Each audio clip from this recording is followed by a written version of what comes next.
Hi guys. Good morning. Wait, there you go.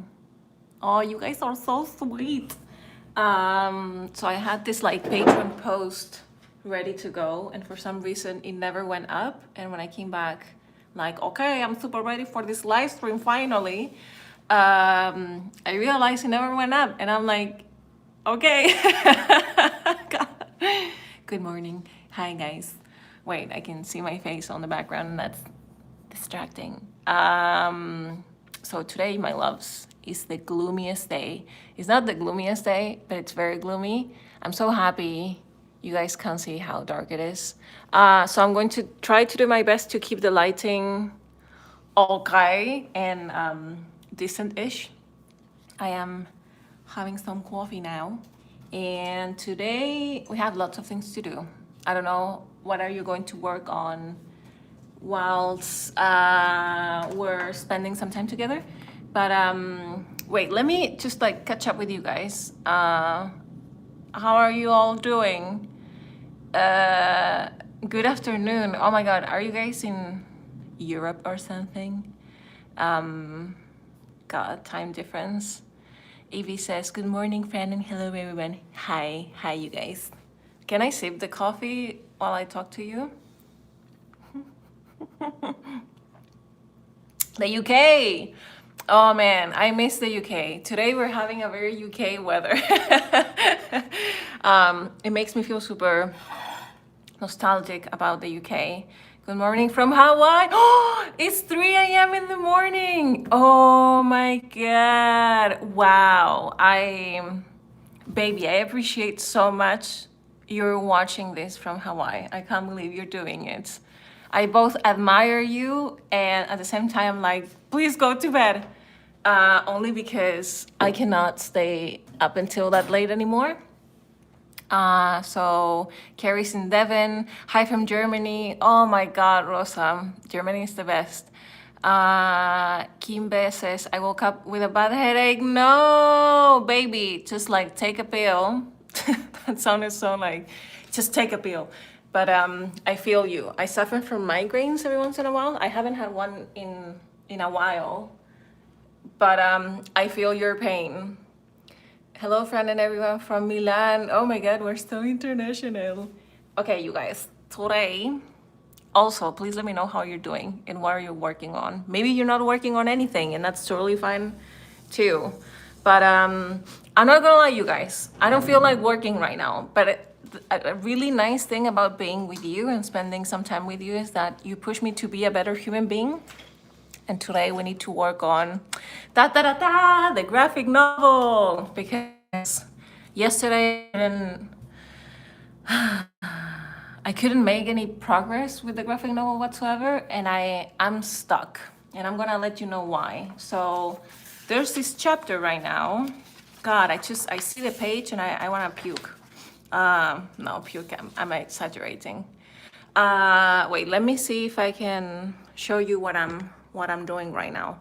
I'm gonna do, oh no, orientation is look. No, I can't flip this thing. Okay, it's fine, we're gonna make it work. So I'm gonna put, hi Amira! Amira, am I saying your name correctly? It sounds like I am, but you never know. So right now it's 5 p.m. That's nice. Today we're going to do a couple of pages. And the main character, one of the main characters, Molly, she's going to, maybe I can show you the pages that I have already ready. Let me see. This thing is going to move a lot, so you're warned. Let me see if I can. There you go. Oh my God, you're so up and high right now. So let me see also if I can plug you guys, because otherwise you're gonna be dead in a few minutes. There you go. Okay, so let's do this, you guys. The main character lives in Hastings. I mean, it's a Hastings-ish. It's similar to Hastings, but it's not Hastings. And she's now about to, I mean, she just woke up from the, God, this thing is a mess. the thing is very sheer, so if you can't see actually the details, that's totally fine. But this is like the main character waking up and like, oh my god, I love where I live. And I'm sorry if it looks pixelated. I'm hoping it doesn't look pixelated. But the thing is that she's now going to a coffee shop, and the coffee shop is very similar to the coffee shop Ed and I used to go when we lived in Hastings. I don't know if you guys know this, but Ed and I lived in the UK for a couple of years. And we live in this dreamy seaside town by the south coast of England called Hastings. Please Google Hastings, it's beautiful. So we based, oh, no Shuba, amazing Hastings! But it's the city, a made up name. You mean in the graphic novel? I mean, we never mentioned that it's called Hastings, but I have a folder, you guys, full of pictures of the city because we wanted to have a feel like, you know how in Gilmore Girls, for example, they live in Stars Hollow, and Stars Hollow is not like a real town in the United States, but it's based on Connecticut Depot or like something like that. It's based on a real city, I mean, not a real town, but like Stars Hollow doesn't exist. This is the same thing. So it's based in Hastings, but it's not actually Hastings. We fell in love with Hastings, so any excuse to use the city, like the town, was something that we really wanted to do. So anyway, the thing is that she lives in this Hastings-ish town, and now she's about to go to a coffee shop. And the coffee shop, I think I already showed you that, you guys. But it's based also on the coffee shop Ed and I used to go when we went to, like every Saturday we woke up and we went to some Sham City Roasters. And Sham City Roasters is the coffee shop owned by our friend Dave. Now, for a long time on the script, we actually had the owner was Dave, like our actual friend Dave. But the issue now that we encounter is that on the script, Dave dates another woman. And we found that super odd because Dave in real life Dave, is dating a woman, and we started feeling a little bit weird about using real life people on the comic. So now we have to design this new Dave that runs that coffee shop, and we need to design this new coffee shop that it's based on Sham City, but it's not Sham City. So that's what we're doing today. I know it sounds very confusing, but that's what I have to do today, my loves. So maybe in the beginning, I mean right now, we can start working on the coffee shop, because the first, I don't know if you can see, but the first, it makes sense, says Nushuba. Oh my god. Lol, new Dave. Yes, today we're going to work on new Dave. It sounds like a robot, like the new version of Dave. This is the page that we're going to do today. So for this page, I actually want to show you guys. I have a folder in my computer. I'm gonna show you right away that it's called Erinias. And I have here, for example, this is super weird, but I once saw this ad for a flat that it was for, I think for sale in Old Town in Hastings. And I'm like, I would love to own this property, but we didn't. And I saved the pictures because I'm like, okay, the main character lives here. So I save all the pictures of where she lives.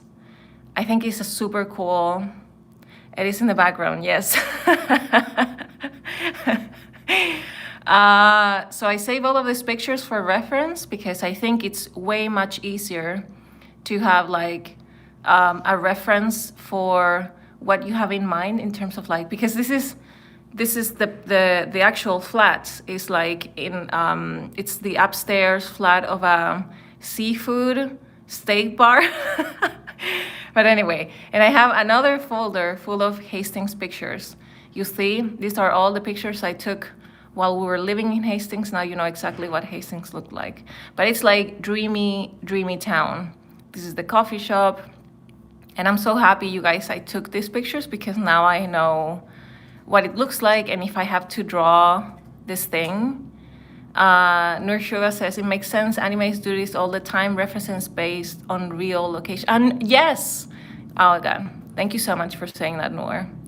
And Vanessa says, it's so charming. It was very charming. So this is the entrance of the cafe. It was super cool because the cafe was inside of like a homeware store.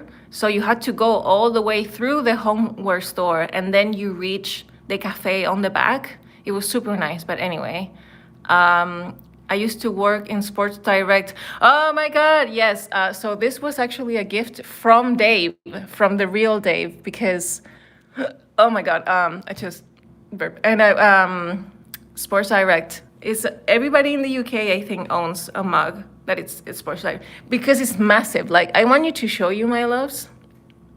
This is the proportion, okay? Look at this beast. This is actually the mug from Dave's Cafe, Sham City, and this is the Sports Direct mug. It's massive. Also, cereal is massive. No, I'm joking. But anyway, so today we have to draw this bastard. And I remember when I went to, let me see you face to face, you guys. There you go. So when I went to Tokyo and I was learning so much about buildings and how to draw them, Matt, the master drawer, no, how do you say that? He's an artist and he's the master of buildings. He said that the first thing you need to do, or you're supposed to do, is to understand how the drawing of a building works. And for that, we're going to draw this thing in order to see how to draw it properly, and then we're going to transfer it to our graphic novel. So I'm so sorry if all of this was confusing. I hope it wasn't confusing. Let me see if I can read your Riskit says, Riskit, I still can't believe it's 3 a.m. where you are. Do you think you guys will do a graphic novel based in Tokyo? That will be amazing. Also, it will be super, what is the word? No, it's not overwhelming. It will be very intimidating, Riskit, because there's so many other wonderful, if not millions of other graphic novels that were based on Tokyo, that I feel like I will have to do such an amazing job. And yeah, it's intimidating because like almost all mangas, not almost all, but a lot of mangas are based in Tokyo or like set in Tokyo. So I'll be like, oh my God, would I be able to do this? Look at this pencil, it's tiny. And also, Noor says, also, I think recently opened a Patreon. I think he's amazing. Matt, oh my God, I'm gonna absolutely check that out. I had no idea. He's so sweet, by the way. But yeah, I learned so much when I visit him. You guys, I'm gonna move you slightly, and also let me know if the lighting is proper. How do you say that? Oh my God, there you go. How are you guys? Riskit says also, hi, my name is Crystal. Hi, Christy. Okay, I'm gonna call you Christian. So Rosa says, bye, Ed. So yeah, Ed went to, he couldn't listen to what we were talking, you guys, because he was wearing his like those like noise canceling. I love how I say noise canceling headphones. But yeah, and I think he's taking a shower now or pooping, either way. You guys, have you ever been like, oh my God, I need to get out of my house right now, and then you have like this incredibly hurt urge to poop, and you're like, why now pooping? God, why? I've been like, I was like about to start recording this podcast. What am I saying? I was about to turn on the camera for the live stream, and I wanted to poop so bad. So am I overshare? No. With you, I feel like I never overshare, but it's an inconvenience because I love I was going to say I love to poop, and it's not, I mean, it's not that I don't like it, but if I can get it out of the way, I will do it right away. You know what I'm saying? Even if I'm late a couple of minutes, I would love to, you know, there's nothing more horrible to like get out of your house and be like, oh man, I haven't pooped, so most likely I'm gonna do it somewhere. God, I sound like a dog. I don't know. You know what I'm saying, you guys? Like, in the past, when this whole pandemic thing wasn't a thing, I remember, please let me know if I'm oversharing because I can stop anytime. But there was a time in which I felt like if I didn't poop before leaving, I knew I was going to do it when, like at my studio. And I don't like pooping. I mean, I can do it, but if I can avoid it, I would love to poop, you know, in my place and not somewhere else. But yeah, I wish I could be one of those. I mean, I am, now that I think about it. I can poop everywhere, you guys. So sorry if this is like, if this is too much for you guys, I can absolutely stop. But yeah, have you ever peed on the street? I had, but only like highways and stuff like that. Never like public urinating. I don't do that. Nothing against public. I mean, do I have an issue with public urination? I guess I am, only because then it gets really smelly and you're like, this is no. I think I have, and like if you made me choose what would I prefer to witness, I think I would rather see someone peeing on the street. I love that this is like a almost 10 a.m. conversation. I would rather see someone urinating on the street rather than spitting. I have like a visceral reaction with people spitting. I hate spitting, like people spitting on the, oh God, it's just, I don't like it. So I hope that answers your questions, you guys.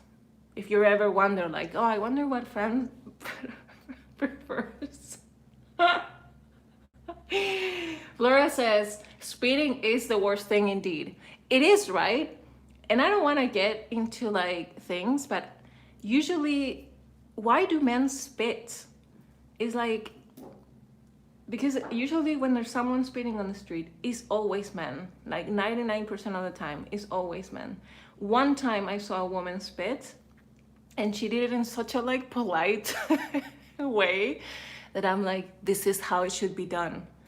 But I hate the sound of people spitting. I hate, yeah. Anyway, I'm sorry guys. I'm sorry if this is too much for you. I feel like I'm used to talk about whatever I want because it's very hard for me to be repulsed. So I don't mind talking about like really disgusting things really early in the morning. I don't know why. I'm okay with that. Wait, so this is a glass and I don't know if I should be drawing something because it's really far behind. Oh man, yeah, I made a mistake. This is why it's better to do this in the beginning. But this is actually super long, like this long. The woman who owned this homeware store was called Lisa, and she was super nice and chatty. The only thing we had with Lisa is that she loved telling us, like talking, she loved, for example, explaining or like sharing with us the movie that she watched the night before, and she always told us the end of the movie. And we were like, Lisa, don't tell us that, we haven't watched the movie. And she's like, oh, I'm so sorry. And yeah, she made like major spoilers.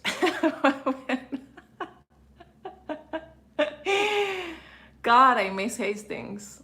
I miss the townies. I miss the people who were like, I don't know, people walking on the streets.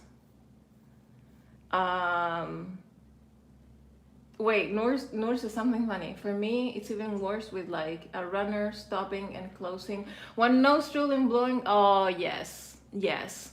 Runners Yeah, they can be vile sometimes. I don't want to generalize because not all runners do that.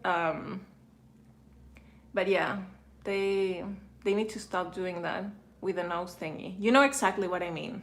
You know exactly what I mean. So wait, there's two mannequins here, and they're. I'm hoping you can see what I'm doing. There's two mannequins here, and they're full of bags. I'm going to draw them really quickly. Man, I'm so happy we're doing this together, you guys, because if it wasn't for you, I honestly wouldn't be, I wouldn't be doing this right now. Yesterday, actually, I didn't play Animal Crossing. Can you believe that? I've been playing every day for like at least half an hour, and yesterday I didn't have the time. Crazy! Wait, Christy said that was rough. Anna says, I once was buying books at the bookstore. I know, and the bookstore lady told me the ends of everyone I picked. Anna, are you kidding me? Oh my god. Man, oh god. Why do people do that? I'm having coffee now, by the way. No, no. Oh my god. Oh man. That is not good. That is not good. What? How did you react it? I wonder. How did you react, Anna? I wonder if you were like super polite and be like, oh, thanks. Or be like, bitch, what the fuck is happening? Or stuff like that. Anna, I don't know you, but I can't picture you, you know, being like super aggressive about it. Although I could understand if you got aggressive for some reason, but it doesn't sound like a you move. A you move? Very nice. This is a weird space on the picture because so the picture cuts in this way. The good thing is that there's so many plants, and that makes me super happy. And I now understand what Matt meant about drawing from real life, because the issue with iPhones now and cameras in general is that they distort the perspective so much that it's hard. It's super hard. Wait, no, this is not. There you go. They distort the perspective, so everything looks really exaggerated. And that's like an issue that I have with the perspective, you guys, that most of the time I don't feel perspective does like a good job. Maybe I am not doing a good job, but I feel like it looks fakey, or maybe that's my own issue. I wish perspective was easy. That's like a pain in the ass for all illustrators out there. So this thing is kind of like this, and I'm going to start doing the other things. So the sign goes, hi Naste, hi, the sunny corner is here. You guys, I'm sorry if you just joining, you haven't missed anything, don't worry. I'm gonna say it again, I had an issue with the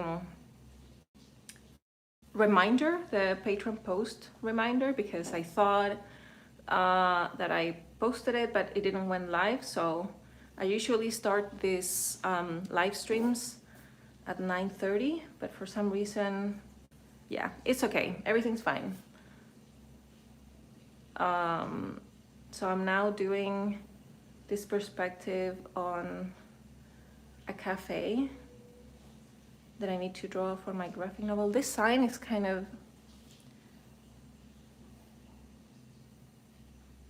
man, can you imagine being like super good at perspective? Can you imagine being like, oh yeah, that's easy, it's totally okay. I will be, man, I feel really rusty with this thing. So it's something like this, and then it goes down. Wait, let me read your comments. The Sunny Corner says, I think my Patreon is not working properly. The time is totally wrong. Like the live stream is supposed to start in 5 minutes. Oh yeah, that's, it's okay, baby. It was my mistake. So I set the reminder for 9:30. And then I'm like, okay, everything's fine. And I went to the bathroom, I pooped, amazing story about pooping.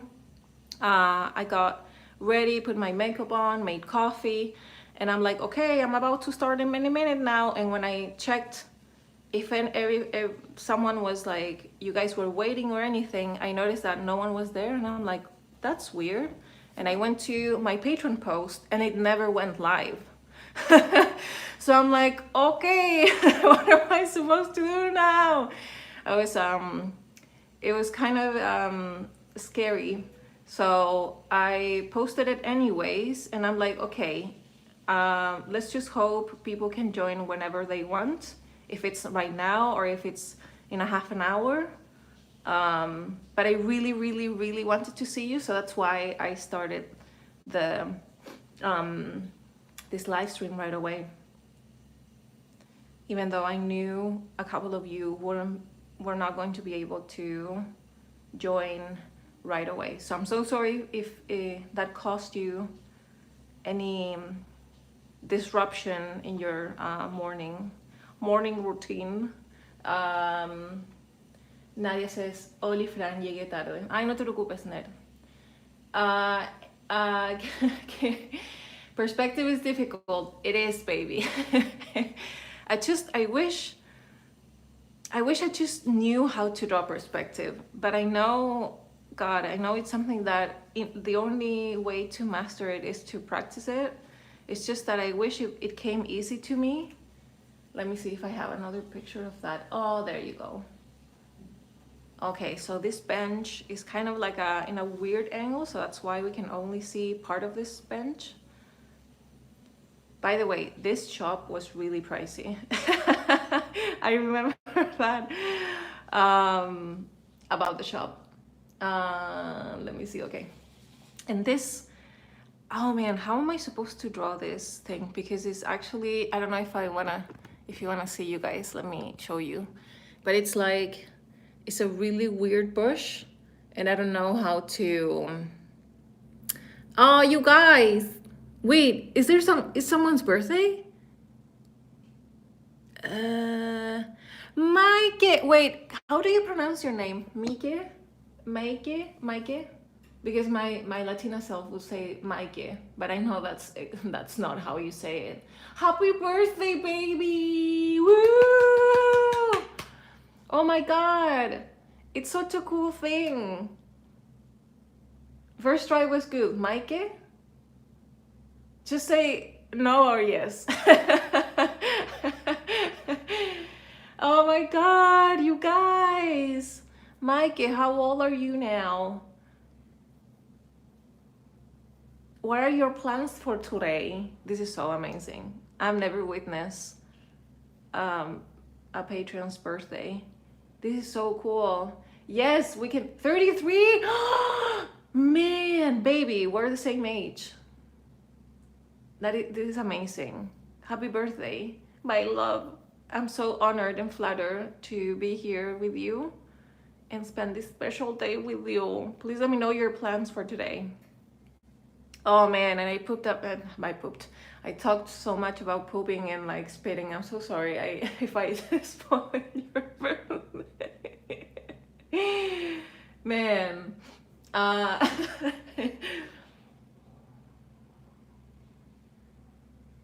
Oh, and Mane, am I pronouncing your name correctly? She says that yesterday was her. Oh, happy birthday! You guys, so many amazing birthdays. The 22nd is actually my mom's birthday as well. So I only know like cool people and their birthdays are on. Am I saying that correctly? But a lot of people, really, really nice and cool people, have their birthdays this week or like during April. Like my mom and a couple like really close friends. This is like a post thingy.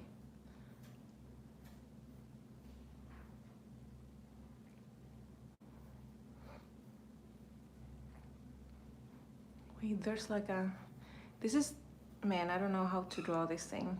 So now I need to add someone walking and like going in the store. Man, I wish we had cake. Are we all the same age? Yes, Money was 34 yesterday. Amazing!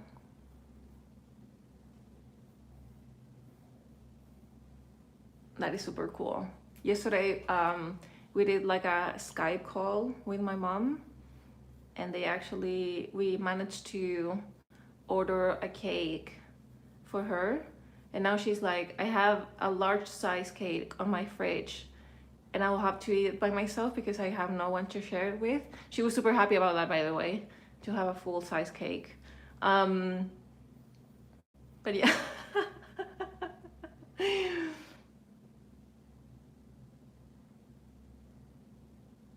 Are we all the same age? That is so cool. Christy's 23. I think she's the youngest, right? Oh my God, we're adults, you guys. Is this, and I have to ask you this, but is this how you felt adulthood was going to be like? Because sometimes I'm like, man, being an adult is amazing. I love being an adult. I love doing, I was going to say adult stuff, but it sounds like I'm doing porn or something like that. No, I mean like, the other day, I don't know why I told that to it, but I'm like, I'm so happy we can like watch the things we want on TV and like eat the things we want and like do what we want. I don't know why I said that, but it's, of course, sometimes being an adult sucks, but sometimes it's like, this is amazing. Noor says, and 30 used to be like, oh, she's old. It doesn't feel like that way at 29. Oh my God, yes. So when I was, you guys, I need to get toilet paper because I need to blow my nose. Do you want to come with me to the bathroom? So when I was a teenager, I'm like, oh my God, 30-year-old people are so old and decrepit. But now I feel, we're in the bathroom now, you guys.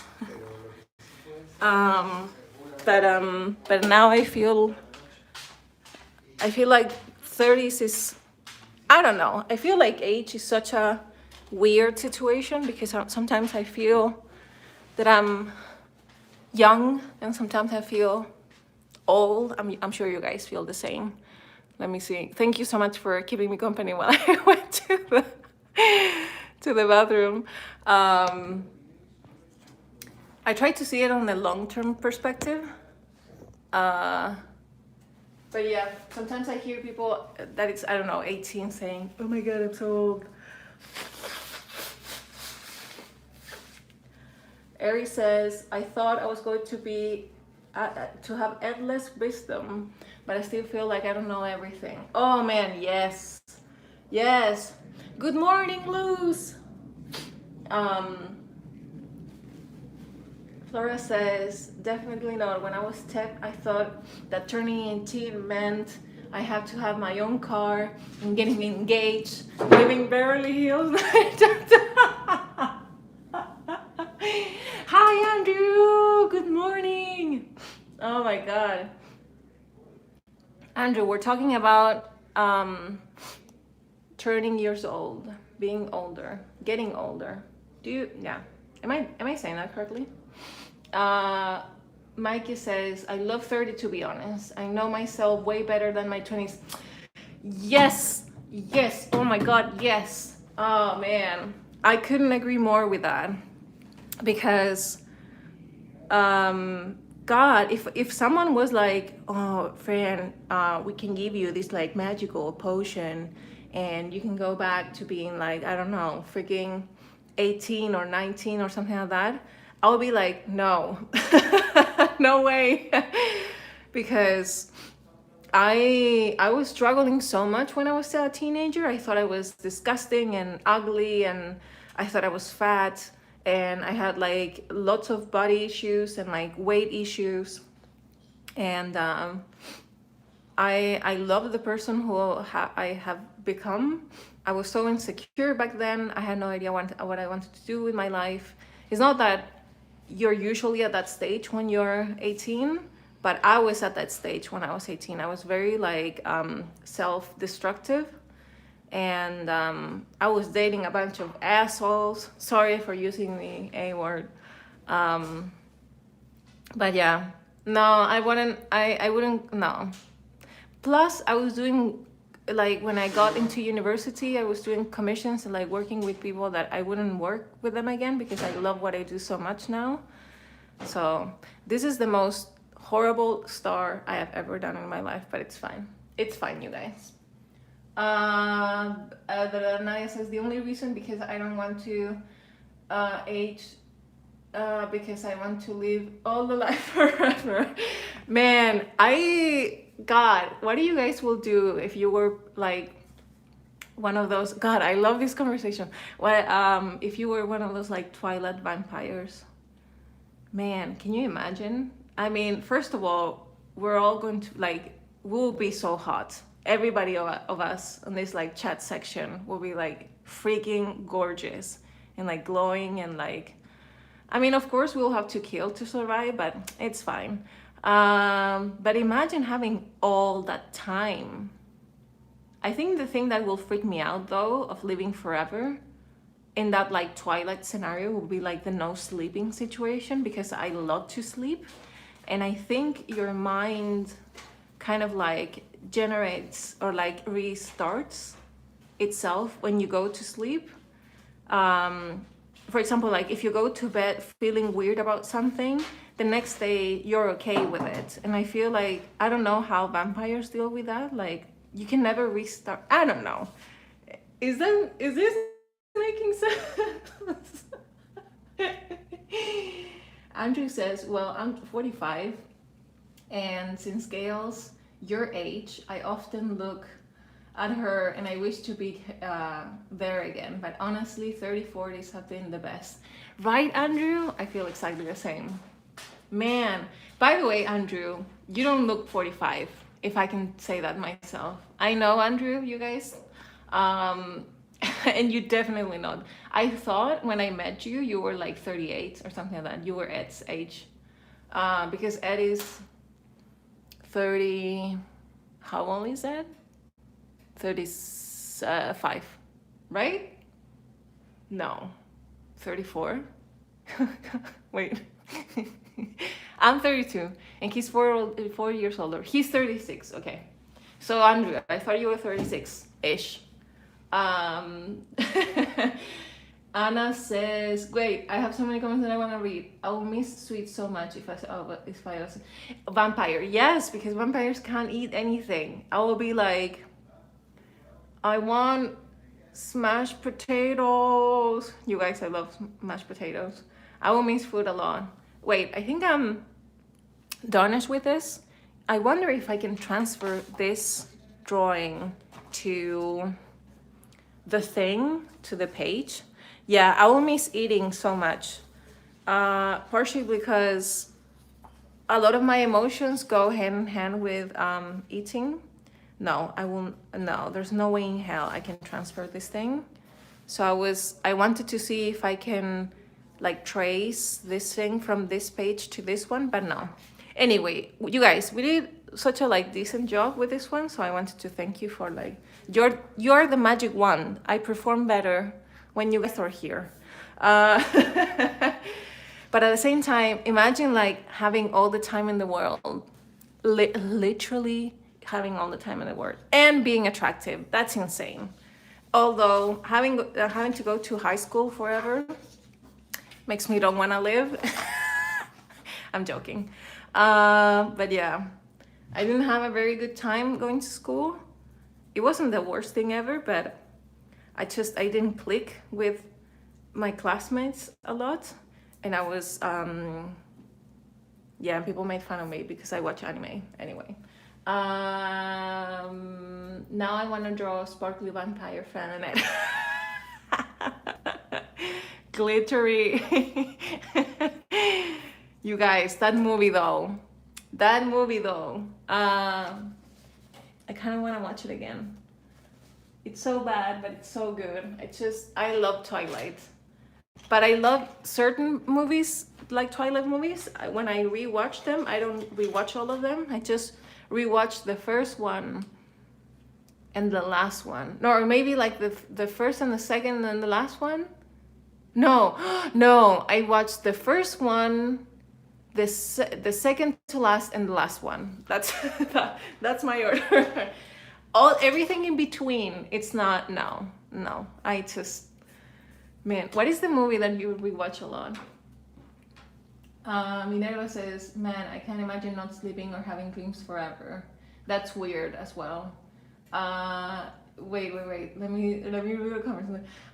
Noor says that time only makes life precious though. If we had infinite time and money, I would be fantastic first, but then we would lose meaning. Yes. Unless you spend your life dedicating it to others, like you know, that guy's father who used to be a doctor.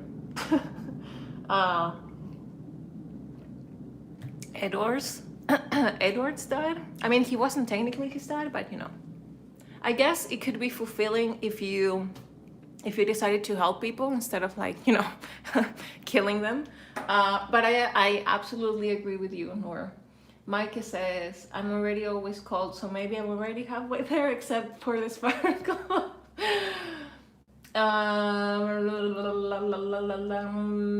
Oh, everybody's talking about chocolate, which is, you know, yeah.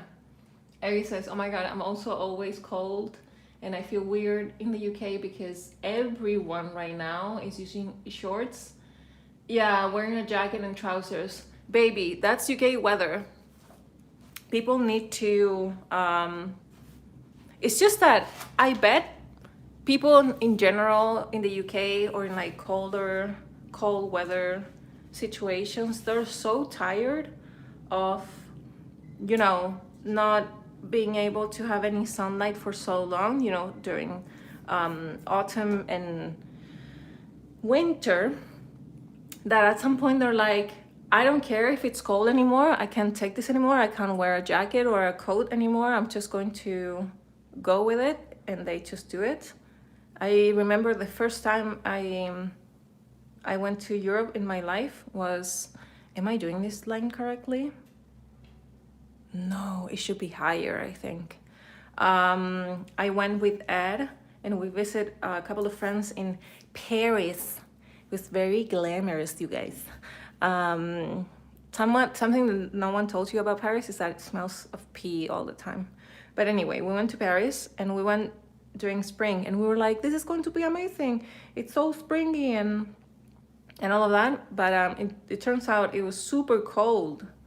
But everybody, and I mean everybody, was wearing, I mean all the ladies were wearing like ballerina flats and dresses, and I was freaking cold as hell. I'm like, I can't believe people are wearing this clothing, like this very like light clothing. And the friend we were staying with, she said, Fran, at some point you just gotta call, or like, what is the, I'm thinking about a word, wait, invocar is like when you it's when you channel, right? Invocar is to challenge. It's not challenge. Invoke, is that how you like call upon or to channel the spring? And they were like, sometimes you have to channel the spring or like to invoke the spring with your clothes because you're so tired of wearing the same and like being cold. And at some point the weather just like caves in. And I thought that was so funny. Hi, Kate. Carrie says, Fran, I'm really curious to know why is it you don't use digital drawing to do things like this, always being interested as to why that is. Carrie, that's a very good question. God, I'm burping like crazy. One, I think the main reason it is because where can I start? Drawing a graphic novel takes me so long. This is going to be like a year or like a year and a half long of work. Like, am I saying that correctly? No, a year and a half long worth of work. And since I already used a computer and a tablet so long, I can't see myself, Carrie, to do this in wait, am I doing this correctly? Yes. I don't know if I see myself drawing and like sketching this on a tablet.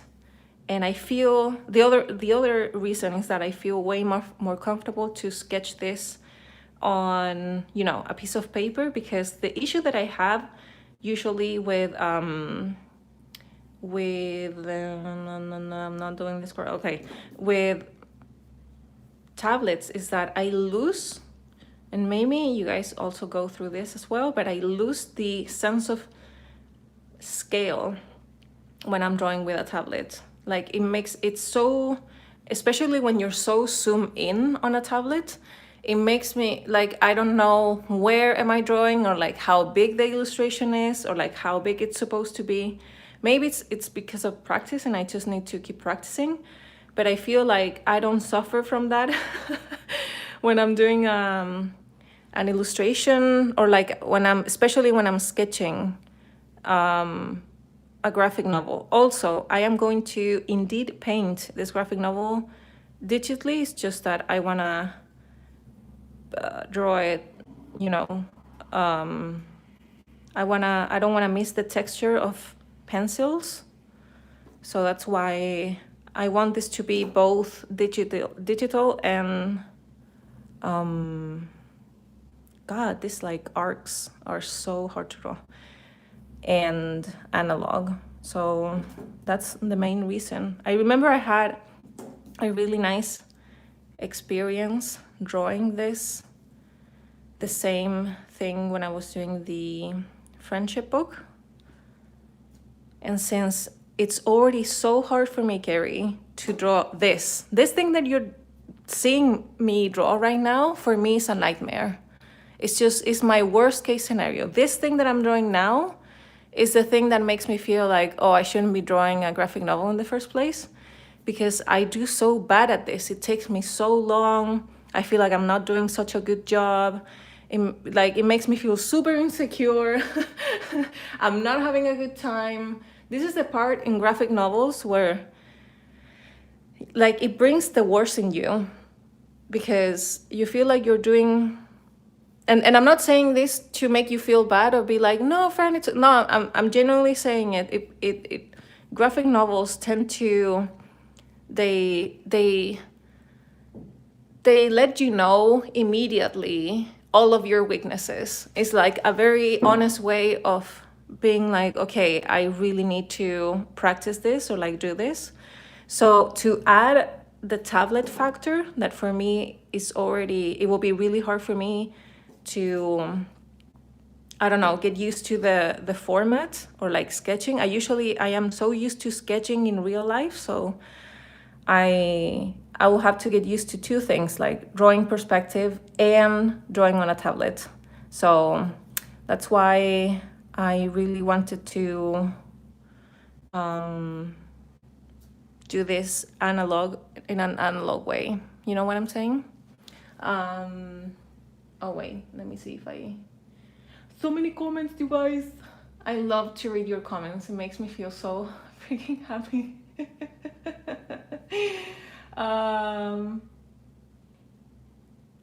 Wait.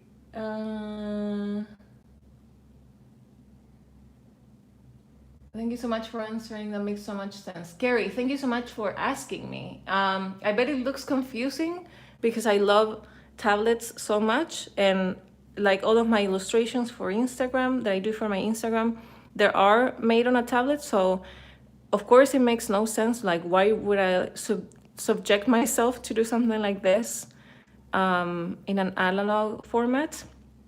But it's honestly much more easier for me because this is already super hard. This is, you guys, this is me not having fun at all. I hate this. But the cool thing is that at least I'm doing it with you. Wait, is this thing too big? Yes, it is. That's the good thing. At least I'm so happy I'm doing it with you, because otherwise it will be much more horrible.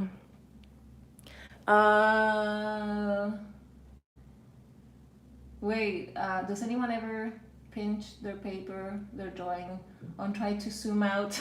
Cause on awkward. You know what? I have done this many times. You know, for Procreate, when you use your 2 fingers, you can undo. That's bad.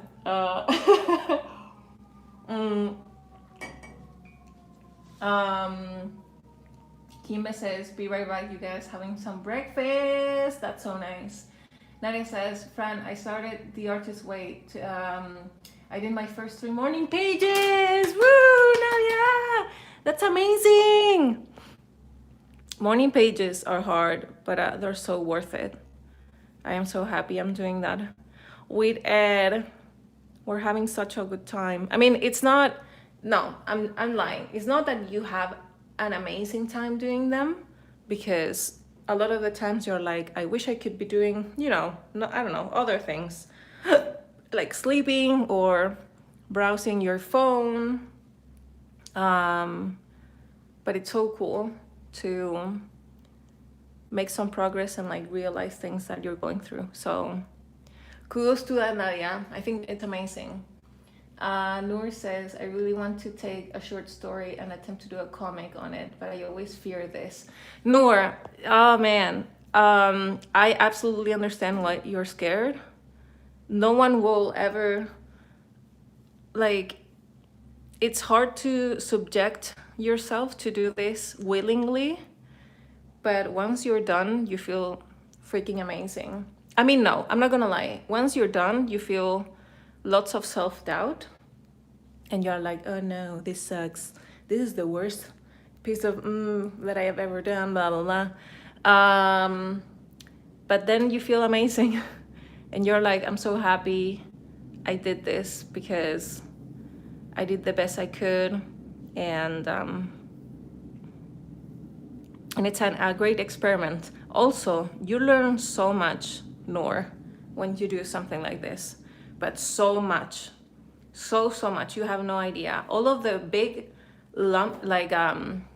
curves that I've had, like learning curves that I've had with my work, all of them have happened because I did a graphic novel, or like I learned something while I was doing a graphic novel. All of those leaps of knowledge. I'm sure writers experience the same when they have to write something.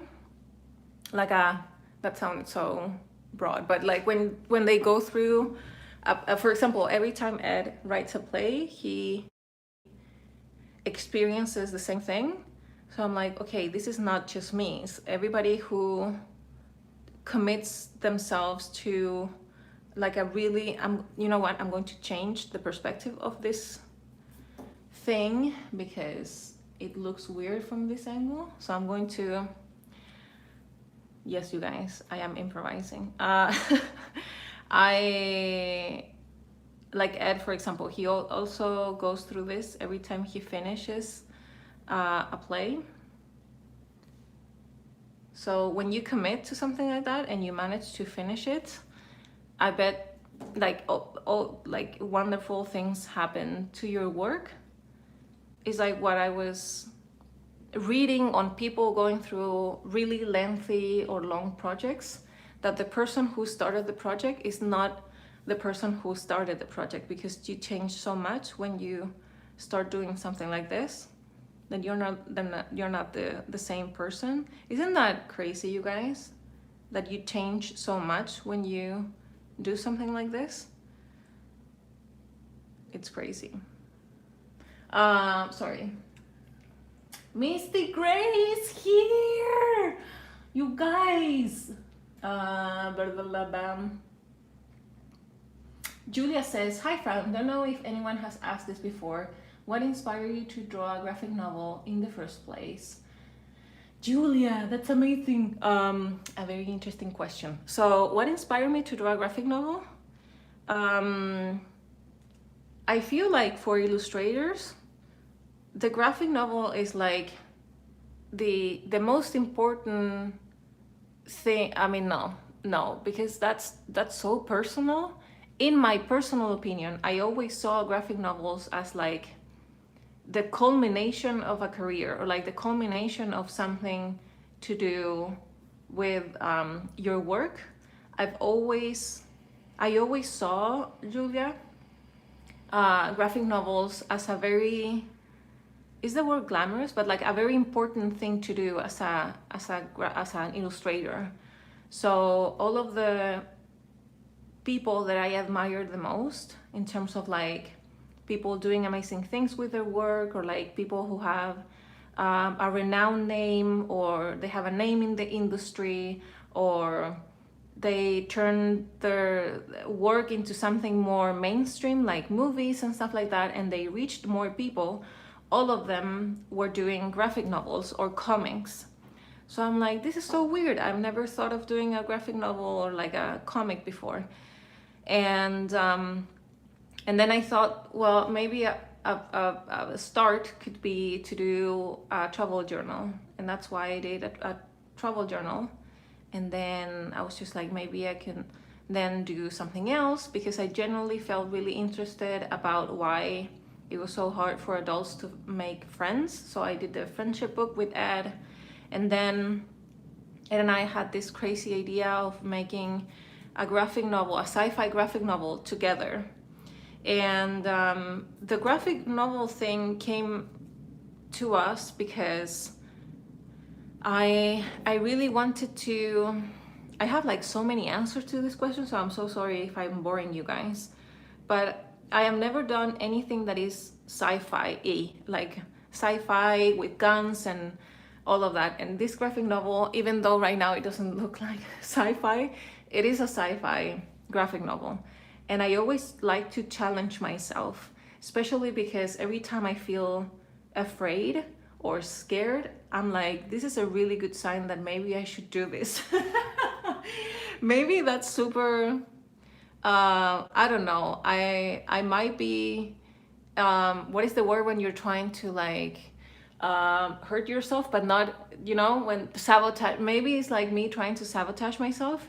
But I genuinely felt super, I don't know, interested in doing something like this.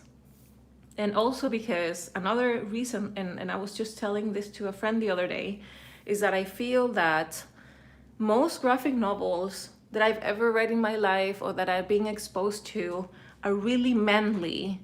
And manly in the sense that usually sci-fi, I don't want to generalize, please don't take this as the law or as the truth, but the sci-fi tends to be a very man orientated, or like a masculine orientated what is the word, genre.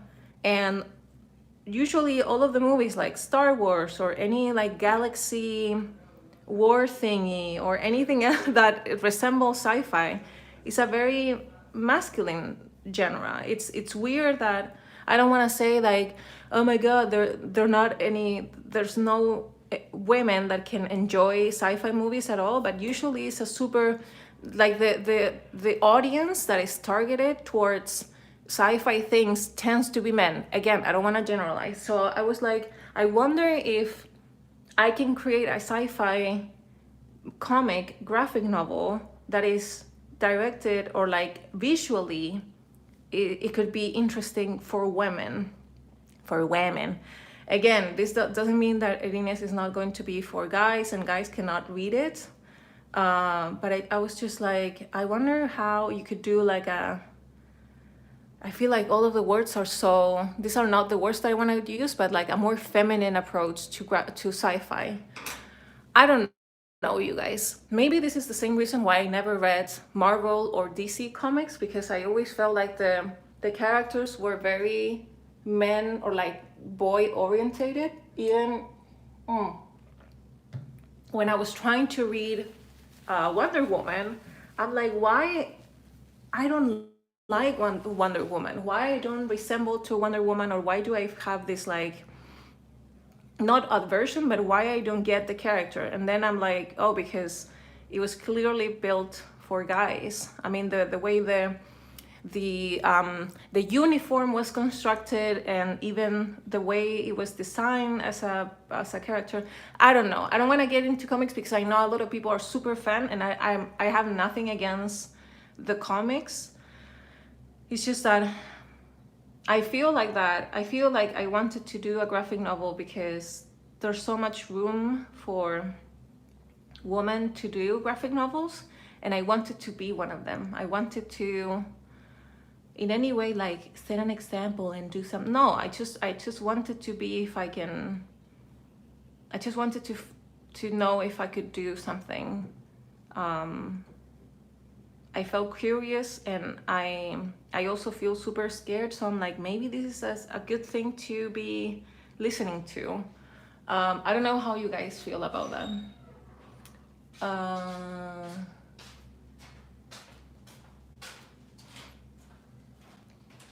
Boo, boo, boo, boo, boo, boo. Andrew says, Fran, do you read Ursula K. Le Guin? You should read it. Something on hers that might give you an insight on how to be creating. Oh my god, Andrew, I'm gonna Google this right away, and I'm gonna leave it there for later. Oh, she looks very amazing. Oh man, I want to be her friend. Vanessa says, I would love to see that attempt, Fran. I am never engaged with a sci-fi, but I want to.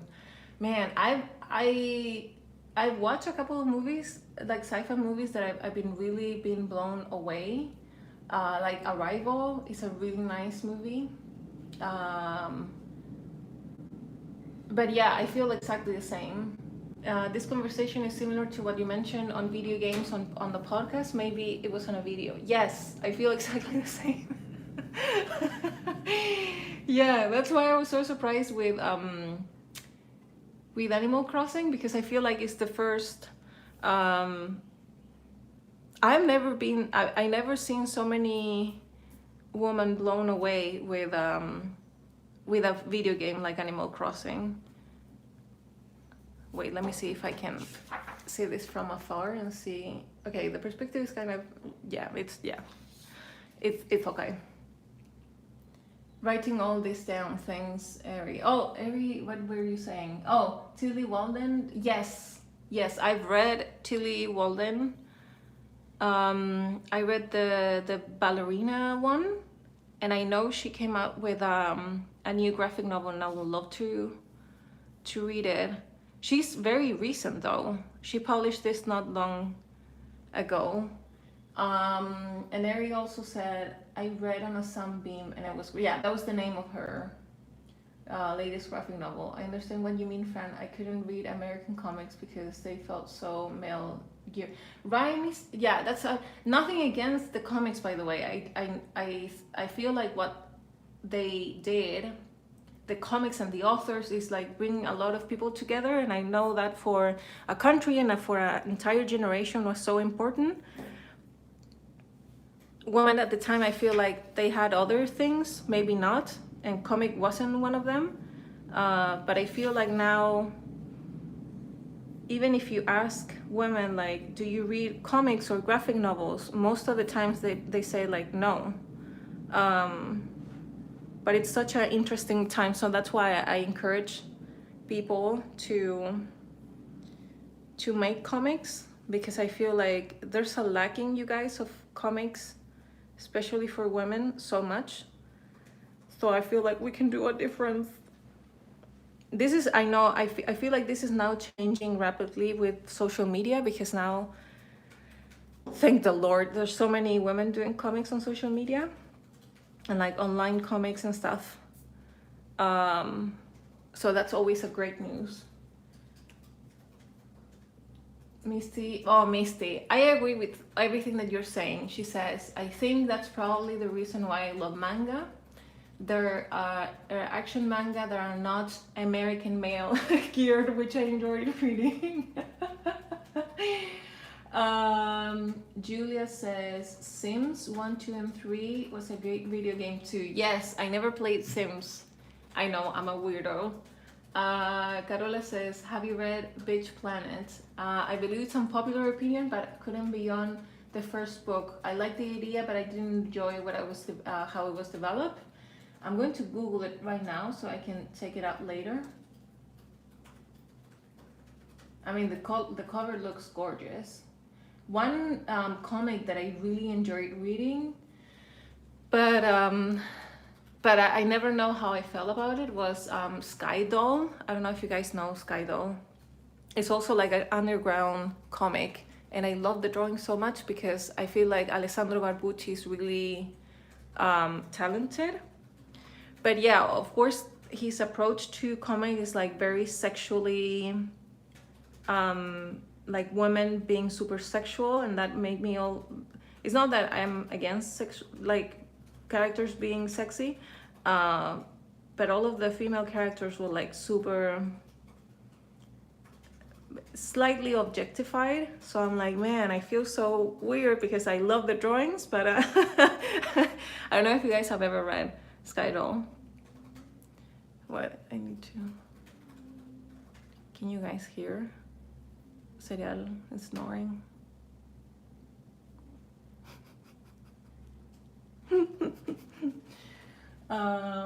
Minerva says another cool thing about nowadays is how we also access a webcomics too, like Lore Olympus. What is Lore Olympus? Is that like a comic, online comic thingy? Online comic thingy, that's very nice. A very nice way to describe it. The other day, a friend of mine was showing me Tapas, which I think it's like a new online, like an app for reading online comics. I don't know if you guys have heard of it. Mane says, it's cool to listen to your perspective. Thank you, Mane. I know it's a very controversial opinion, because I know how people feel with comics, especially with Marvel and DC, and I think they're wonderful ways to approach comics, and I know a lot of people grew up reading and interacting with those characters, so I feel like when you say something like, oh, they could have been better or something like that, people tend to feel kind of like you're attacking their heroes, and I'm definitely, I don't want to attack anyone, but I'm just like, this is my super honest opinion on why I didn't feel connected with it. No, don't worry. Arizona class, by the way. So okay, now I need to, this character is going inside. Oh, is there a way I can like draw this person? Maybe. Man, this is going to be super hard because I have to like draw on top. So he's probably hunching. Yeah, it's a little bit of nightmare fuel to keep them going. I mean, someone. This is hard, you guys. I should have done this. All right. I have another one. There you go. Maybe it's like this. There you go. Okay. So this person is walking. The issue is that this Oh, who's the host? this thing is set in the early 2000s. Oh, I can share screen. So she's not seeing her phone. And to me, nowadays, you guys, I'm so used to make people walking, holding their phones because they're Oh, there doing you go. something. Okay, But I'm- now I'm she's just not going- doing anything. She's just walking. I think so, but wait. Now everybody can share screen. So wait, now I need to Yeah, I just changed the settings. erase. Let me see if I can do this with you. Man, this is What like are drawing a your ghost. Anarchism.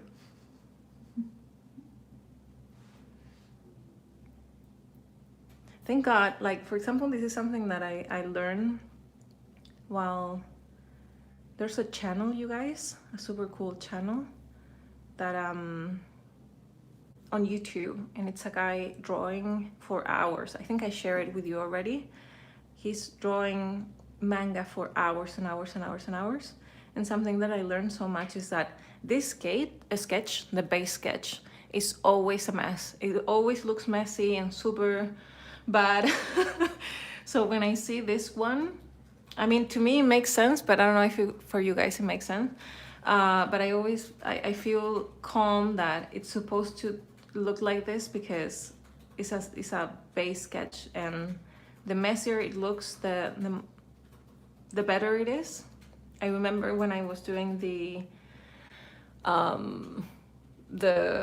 friendship book, I didn't allow myself to have messy sketches, and it was an issue to me because I realized then that messy sketches, it's not that they're better, but I didn't allow to make any mistakes, so all of the characters on the friendship book, they look so stiff, you know. What if you use a different pencil color for the person? It usually helps. Oh, I read that comment too late. I mean, I could have used this one. Oh, sorry. Let me see. Maybe I can start doing that right now. Thank you for the tip, Carolina. Kim says, I try to be mindful on how often I am looking at my phone. Me too. I think that God, I am so used to drawing people staring at their phones. So the only issue with this pencil, you guys, is that you might not be able to see what I'm doing. You can kind of see what I'm doing. So she has like one arm on her hoodie. But man, it's super hard to imagine a world without cell phones. Even though I grew up without cell phones, now it's so even weird for me to like be drawing someone that's not holding a cell phone. Something like this.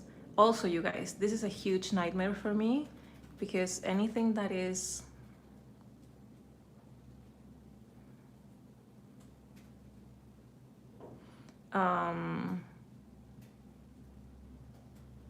incorporating a human being on this scenario, on this concept, is so hard. It's so hard. It's like man, what is the worst thing, like something that you hate drawing or you're really bad at drawing? It takes me so long also. The cool thing is that Molly is super easy to draw. So sorry if I'm moving the camera, you guys. Let me read your comments. Julia says, how would you say you as an illustrator and a person have changed 5 years back to now? Julia, your questions are so deep. Man, as an illustrator, where was I 5 years ago? So 5 years ago was 2015. Oh wow, man. So Julia, I was in London, and my illustration style, to be honest, wasn't the best. It wasn't bad. I was working really hard on perfecting watercolors, and probably I will have to like tweak this walking pose later. Or maybe you can draw her like with her eyes closed. Yeah, maybe I can draw that later. But I was trying to practice a lot with watercolors. I was struggling a lot with, I mean, I didn't know at the time, but I was about to transition to, or like start questioning myself a lot in terms of like how I was drawing the things that I was drawing. At the time I was drawing like the same type of characters, the same faces, the same facial expression, the same ethnicities. And that of course was something that made me struggle a lot, because I realized I wasn't drawing, I felt like I was drawing a lot, like a huge volume of drawings, but I wasn't drawing a lot of subjects, if you know what I mean. So I was really good at drawing few things. And so that's what I was going through when I was 5 years ago. I was actually doing I can actually show you guys. I was drawing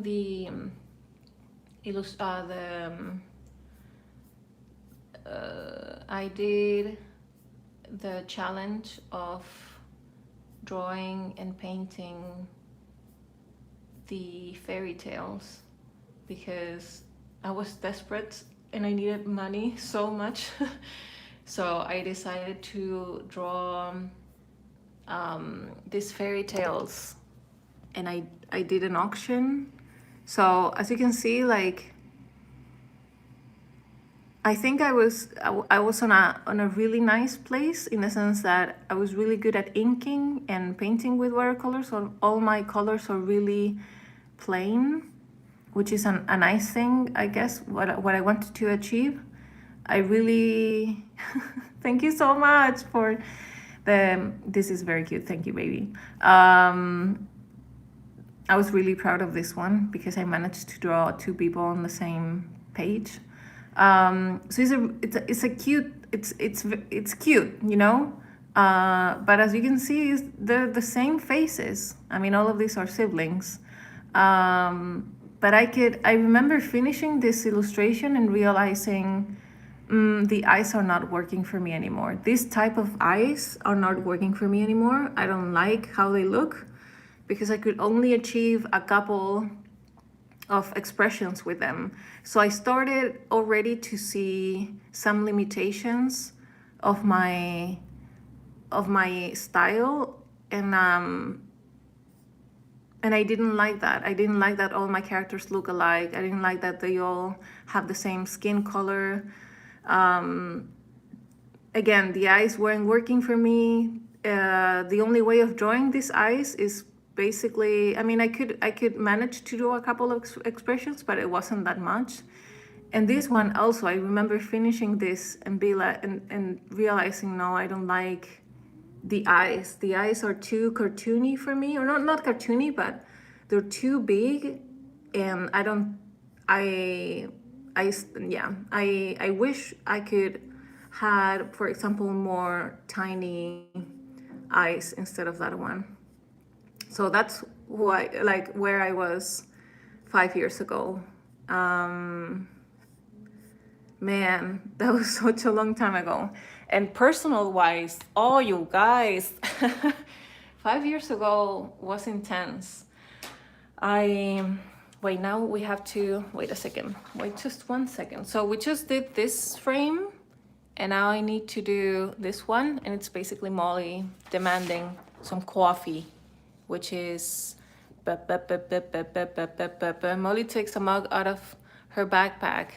I didn't draw a backpack, so I'm going to make her having the mug over here, and says, and puts it on the counter, and then she says, "Coffee now." That's the line. God, personal wise, you guys, 5 years ago, I was going through a lot. So we just moved from Berlin to London. I was unemployed. We were paying a super expensive rent in Tooting Broadway. That was the subway station where we used to live by the end of the Northern Line. And we were, oh man, wait, I haven't finished this one. And we were going through a lot. I remember feeling like I needed to make illustration work for me in London, because I felt like I reached this stage in Berlin in which I was super happy and stable financially, but in London everything kind of went on a different route. So I felt super alone and desperate, and I started listening to a lot of business orientated podcasts. I remember listening to Being Boss podcast and kind of like, okay, this is how much I'm supposed to charge now, and this is how you're supposed to conduct your business. And that made me feel so empowered and happy, because I'm like, okay, I can do this. I can, if I work hard, I can make this work. But it was a lot, my loves. It was a weird moment. Oh no, Mike is leaving. A birthday dinner, Spanish tapas. Oh my God, Mike, happy birthday! Lizzie says, good morning. Good morning, Lizzie.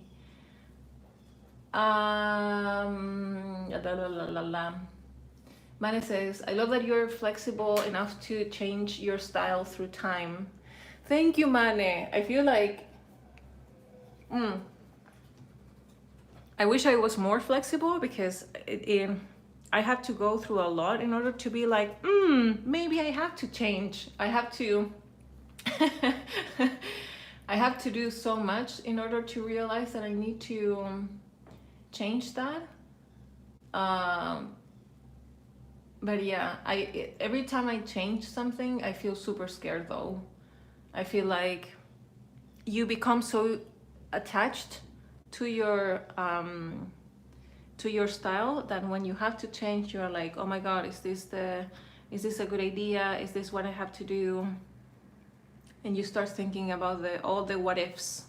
Oh, but what if I lose my identity? Or what if people are already recognizing me with this one? What if people don't like this new thing, or all of that? You start to be super paranoid about all of that. But in the end, when you think it's the best for you and the things that you want to draw, and if it makes you feel more comfortable and you feel like it's the thing that you have to do, just do it.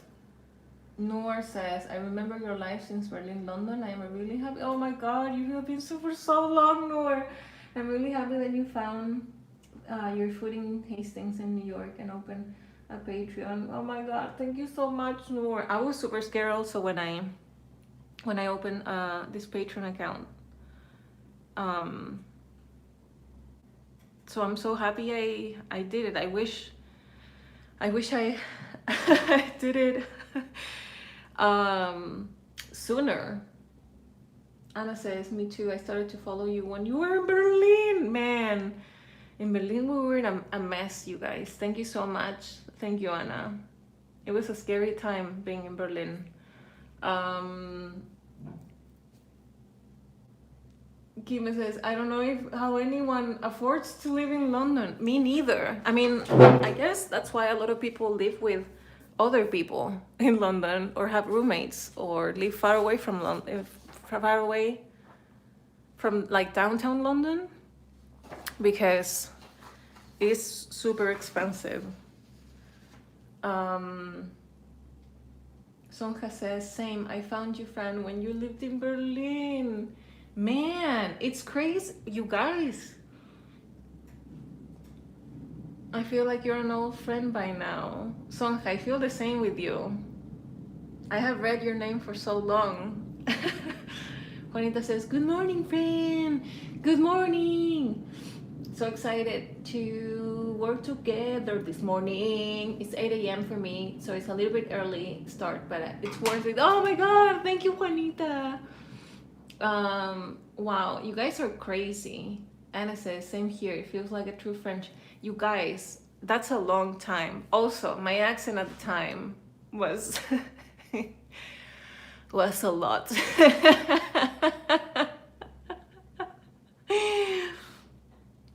Oh my god. But I'm so happy you guys are here. Especially, I can't believe it for so long. Like, man, you can't see what I'm doing. I'm sorry, you guys. Let me see if I can make you see what I'm doing closer. God, I remember how. Sorry, guys. I'm so sorry if you got scared for that. Yeah, that was a lot. There you go. And I love your accent, says Carrie. Thank you. Thank you so much. It makes me feel super self-conscious because when you see people, sometimes, oh guys, I have like a weird confession to make you guys. Are you ready? Sometimes I do wonder if people not watch my videos or not subscribe because of my accent. And I'm saying this in all honesty because when I watch videos and I see people like native English speakers, I'm like, man, they talk so good. They talk so nice. They use the proper words. They're super eloquent. They know exactly what to say and how to phrase it. And all the words sound beautifully, especially the guys with accents, like British accents and stuff like that. And when I have to edit my videos and I sound like a 5-year-old talking and using the wrong words, I'm like, man, I wish, why, what am I even saying? I used to be way more self-conscious, right?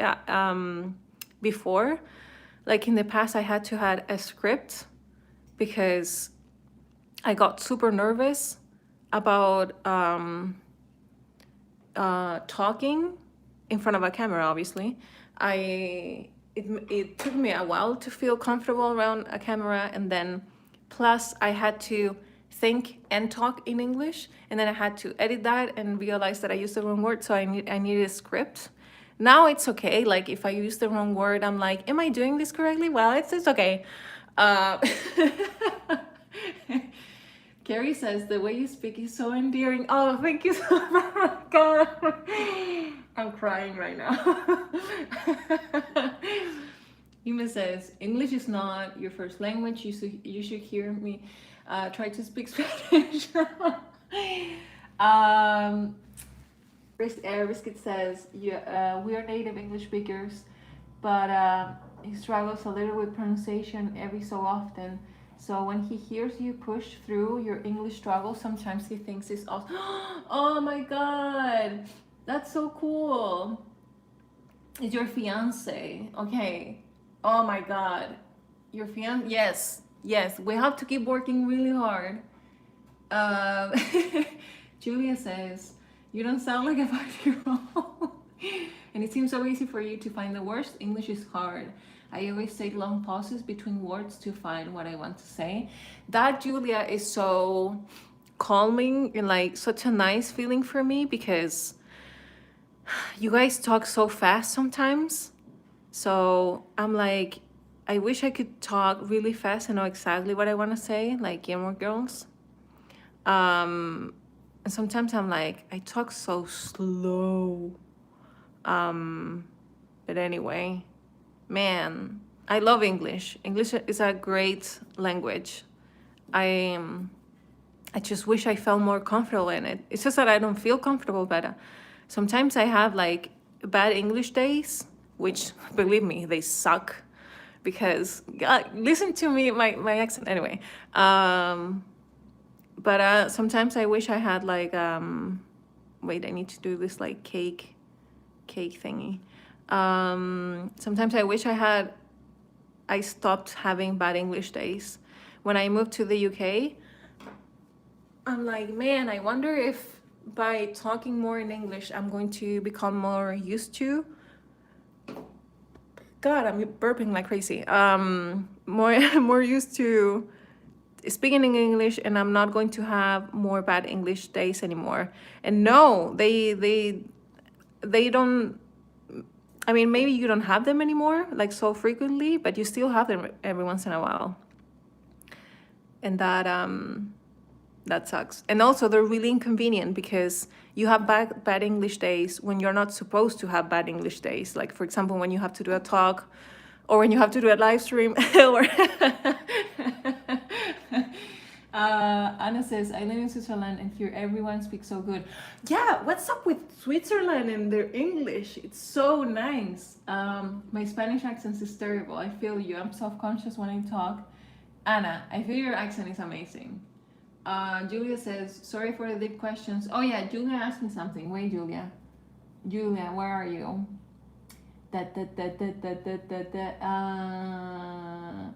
Wait, I love your accent. You guys, you're so sweet. This is insane. Wait, I'm going to read your questions for a little bit. We can take a break together. This is my face, you guys. La la la la la la la la. I live in sorry for the. So Julia asked me something, but I want to see where your question is, Julia. Carrie also asked me something. Sorry about the question. Does it bother you a lot when people try to copy your style? Not really. I mean, I think I was just like scratching my ear in front of you. That's how close I feel to you guys. No, I guess it only bothers me when people say they're trying to make it their own, and it's just happened a couple of times, you guys.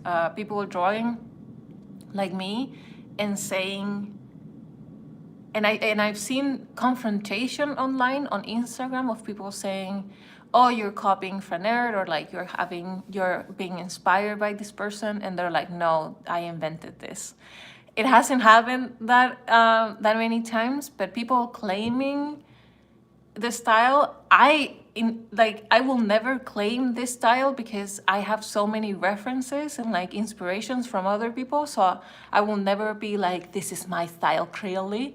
But when people claim something that it's obviously not their own, or they're just started drawing like that is something that honestly makes me uncomfortable. But I will never be chasing someone or doing finger pointing or being like, you guys, we need to like put this bastard down, so help me, I don't know, like block their username or something like that. Because I've also been that person in the past. Like I had Gemma Coral as a reference for so long, and now I also have references and stuff like that. So I feel like as long as it's healthy and you're moving on to other styles and you're experimenting, I think it's fine.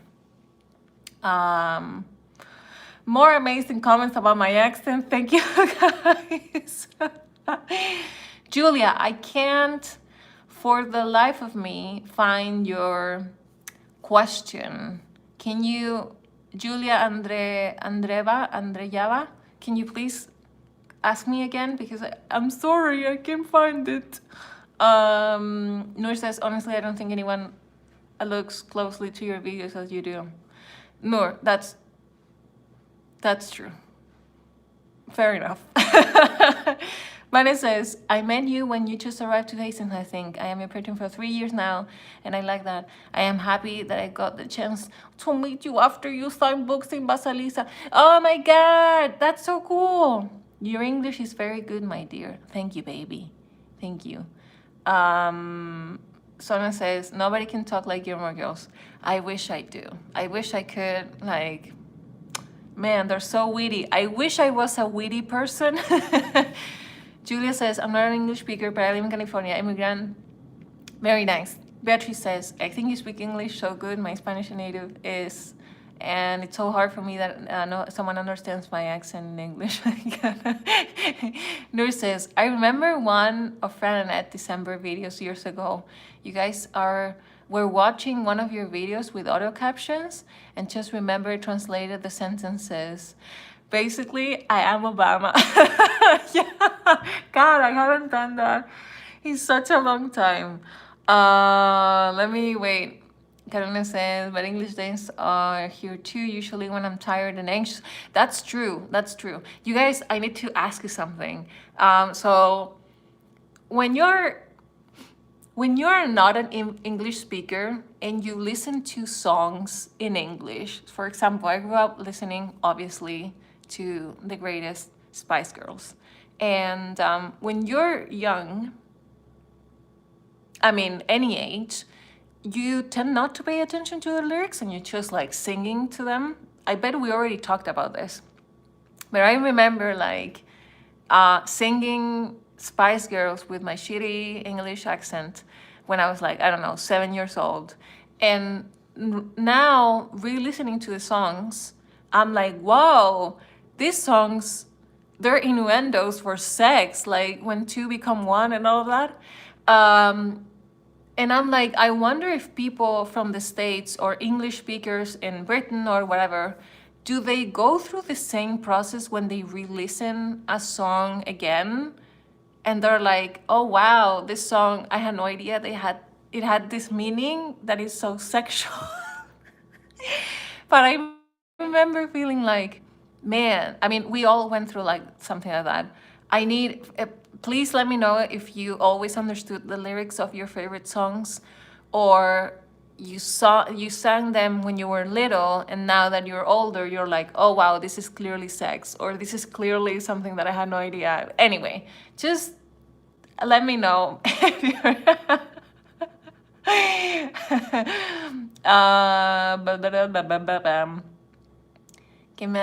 Eddie says, oh no, wait, God, sometimes I can't speak English anymore and I speak Spanish to my husband.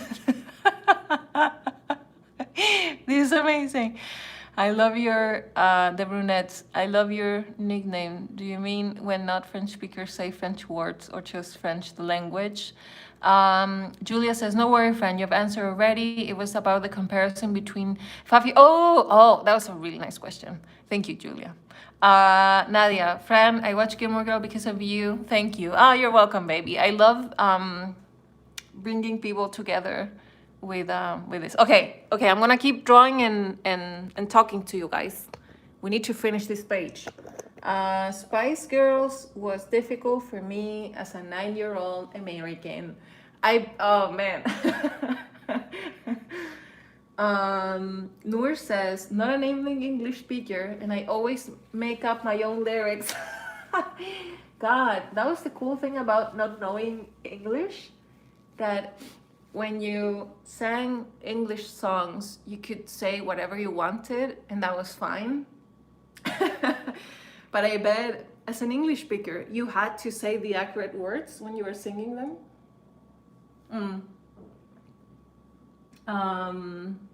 I understand, Carolina says, I understand around 50% of the English songs until today. Dated by my husband for 4 years, married for 2. Still, music here is hard. I remember, says Flora, doing the same with Spice Girls, and I still remember the songs. I was singing it. Julia says, oh my God, I love so many. Wait, oh my God, I love, so sorry for like reading all your questions, but I need to. The songs that were very sexy when I was a kid, the Spice Girls, Britney Spears. Oh yeah. I was listening to the Spice Girls days ago, and I was shocking understanding the song. Man, the Venga Boys are the worst, you guys. Don't listen to the, I mean, you can do it, but I was a huge fan of the Venga Boys. And by the way, so weird that they're called the Venga Boys, and they're 2 women on the group. Am I right? Anyway, just realized that. Those songs were so dirty. Don't listen to that. Hello to everybody who's joining, by the way. The brunette dudette says, Fran, I have a Gilmore Girls question. I also grew up with the show. Oh, I love this. God, I'm so happy to be here, you guys. And I also love it, but at some point I couldn't deal with Rory anymore. Is that just me?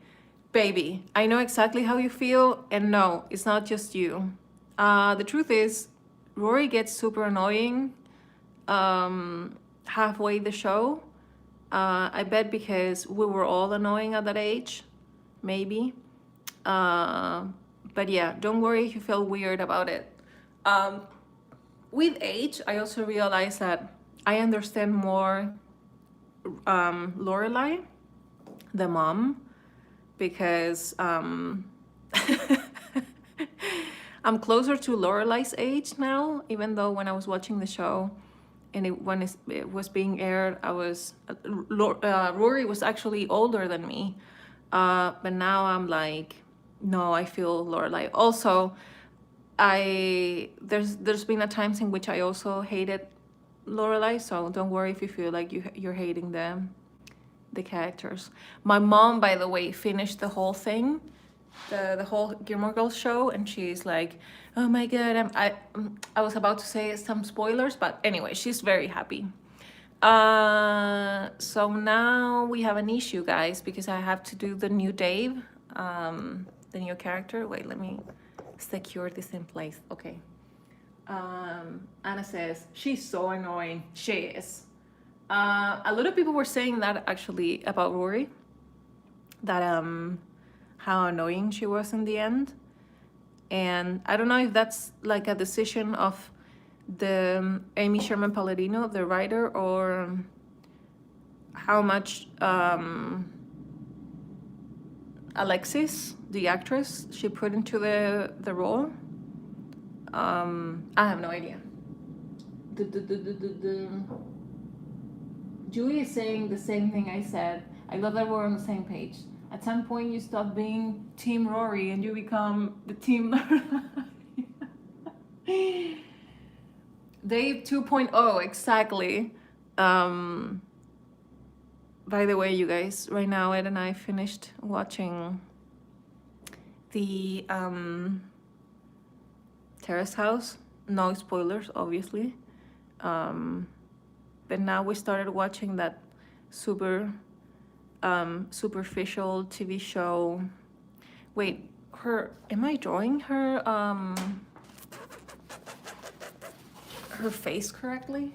I remember I draw her a couple of times and I just want to make sure that I'm drawing her. You know this like island thing, the reality show on Netflix of like really insanely attractive people, but they're not supposed to have sex. Please let me know if you know what I'm talking about. But then I started watching that show yesterday. I mean, we definitely not started watching that show yesterday, but we started recently and we can't stop watching it. And also, you guys, my kinetic sand, it's the best. God, kinetic sand is so nice. I bought kinetic sand. I can say kinetic sand again. But I got a package the other day and I'm so happy because it's so relaxing. So I remember because every time I am watching that shitty TV show, I am basically playing with kinetic sand. So I just realized the angle is wrong because she's staring at the sky.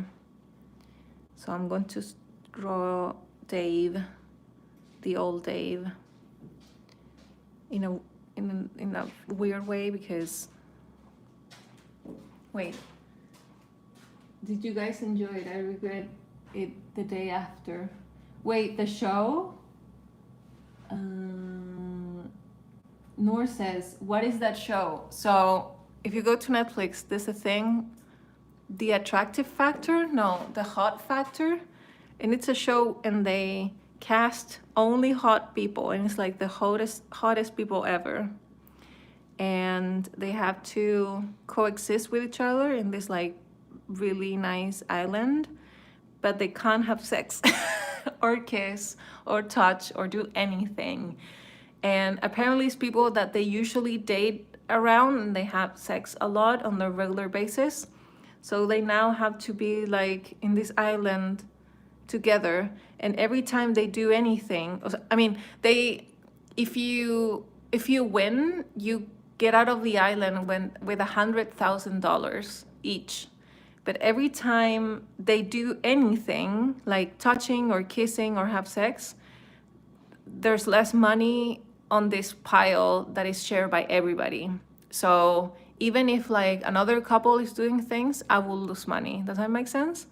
So, but it's meant to be super hard, and like they're always being tempted, and it's, you guys, it's the worst. Is that type of TV that doesn't feed your soul in any way, and you're not like, oh my God, this is an amazing place to be, and I'm so happy I'm watching. No, it's just, it's pure crap. but but it's so nice. It's so nice. It's like sometimes I forget there's people like that in the world. I don't know. Just you have to watch the show in order to understand what I'm saying. When it says that's so messed up, does the pile go negative? I don't know, because we haven't reached the zero, but when Misty says, ha ha ha, celibate island. Exactly, that's exactly what they have to do. Man, you guys, please watch at least the first episode. Because it's really funny, and people tend to be super superficial, but the goal of the island is that they're forcing them to make more intimate and like connections with people. So they want genuinely these guys to fall in love and to have a deeper connection with the other person. So they have like workshops and almost therapy. It's insane. They're trying to, it's like a sex therapy but backwards. So they're not allowed to, you know what I'm saying. Rosa says, sounds horrifying. In the end, the people on the island owe 20K each. Yeah. So what is about Tiger King? A lot of people are talking about Tiger King. Julia says, Tiger King is horribly fascinating. Nobody is likable. All of them are villains. Is there anything again, like, is there people like killing tigers or something? But because if that's the case, I don't want to watch it. But everybody's talking about Tiger King. Noor says, Fran, I love you, but no. Juanita says, I'm trying to sketch, but I can't stop watching you draw. Juanita, I have the same disease because I wanna keep sketching, but I wanna read your comments. Carrie says, yes, Tiger King was crazy. Sounds like trashy fan fiction. Blah, blah, blah, blah, blah. As a vegan, I'm staying far away from Tiger King. So what is Tiger King? Can someone explain to me in a nutshell? Carrie says, there are, but isn't accepted. I don't see it. The big cat people are all insane. Okay, Julia says, no, it's people breeding tigers for money in the US. And there's this lady who's trying to save the big cats, but she has employees who are there 7 days a week without pay. Oh, okay. Juanita says, I think it's about this guy who has a lot of exotic animals in the States, and his wife, I think, already allegedly killed him for mistreatment of the animals. Andrew says, it's terrible and it puts a bad light on homosexuality, poor country people, and makes light of animal abuse. Oh no, but I'm sure in a very like funny or like what is the word for morbo in English? Morbid, is that the word? Context. Marisa says, true, Andrew. Man, it's a very sensationalistic. That's an amazing word, Marisa. You're so eloquent. Hey man, every time I hear words like that, I'm like, I should use that word more often.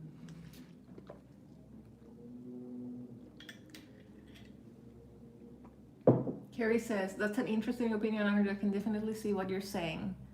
Oh, okay. It's a very good and quality show. No, it's not. Julia says.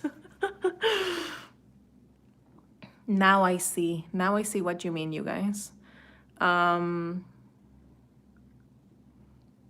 This is why I love Terrace House so much, because Terrace House is always good. It's always wholesome. It screams sometimes, but It's fine. It's all good. So here's our main character ordering some coffee. You guys, what are your opinions on takeout? I was debating this the other day with a friend. He lives in Mexico City, and he says, I can't cook, so I have to order takeout, but I give extra tip for everybody involved, and I try to support my local businesses. So how do you guys feel about takeout right now in times like this? The other day I really wanted to order. My favorite Chinese food is around the corner. I mean, not around the corner, a couple of streets from here, but it's closed. And I'm like, I wonder how the patrons feel about that. Ari says, I love Terrace House. Oh God, Terrace House is amazing. Juanita says, freaking love it, but trying not to because of COVID and saving money. Oh yeah, I know how you feel. Sonka says, I do take out occasionally for the same reason as your friend. Noor says, we did order pickup twice. And Juanita says, when we go for takeout, we try to go to local Asian places to support them. You're so sweet, Juanita. I feel exactly the same. But only independent restaurants. Julia says, I'm okay with takeout for local restaurants, not chains, but I'm never for chains. Oh God, for the same reason, support local businesses. Yeah, I have a coffee shop really close to my flat, and I love it so much, and they're still open. And I was dwelling whether or not to go. I mean, only if I'm already outside, which is almost never. But this is going to be Dave 2.0, which I still need to design. So it sounds like like I'm designing a robot. But I'm like, man, I really don't want that coffee shop to ever close because I like the people there so much and the coffee's so nice and they have vegan pastries as well. I wonder how they're surviving, but I don't know. How do you guys feel about that? Marisa says, I'm an essential food worker. A lot of people still come into the restaurant to pick up orders, and we also deliver. It depends on the person. Some are really, oh my God, it's so cool that the tripod is moving by itself. It depends on the person. Some really appreciative and respectful. And Kimbe says, we order takeout once in a while to support our local vegan restaurants, and we don't want them to go out of business during yeah. Man. I say go for it. My boyfriend and I have always letting ourselves to take takeout on Friday nights. We paid ahead of time, then we walk. A lot of food places have super cool ways of staying clean. Oh, you guys. Julia says, I saw a lot of restaurants do curbside pickup, so nobody goes into the restaurant, but probably takes a lot of extra organization. No, Anna has to leave. Don't leave, Anna. Please. I mean, no, if you have to go, please go. But yeah, I can understand why it's such a long live stream. Bye, Anna. It's super long, so I absolutely understand.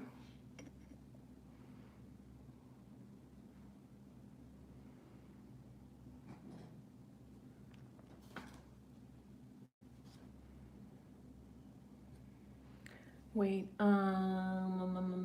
there's no organization in place. A lot of people is outside without calling to those know that we're there. Oh yeah. I guess it depends on the place and how well organized they're doing. I've seen lots of people, like lots of places, kind of like having a system, which I think is super nice. But it depends on how safe you feel, you know? Is the tripod still moving? Yes. I wonder why it's moving. Isn't that crazy? I think it's the weight of the phone. Let me see if I can hold it. No, I can't. It's fine. You guys, it's going to move a little bit. I hope you don't mind. It'll be like a time lapse. So now I'm doing this.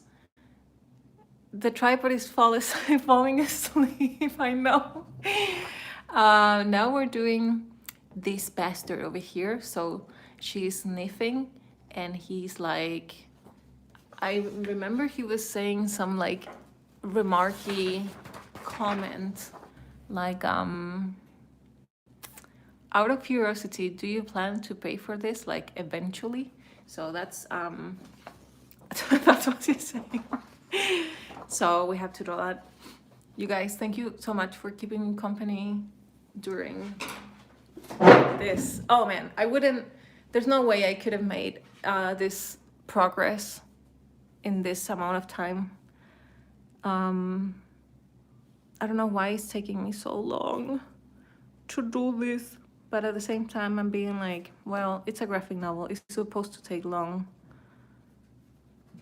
I sometimes wonder if it's just me when I see Cyril Pedrosa working on his pages. I am like, I bet he does this super fast. Sorry. Can I blow my nose, you guys, with you? I hope you don't mind.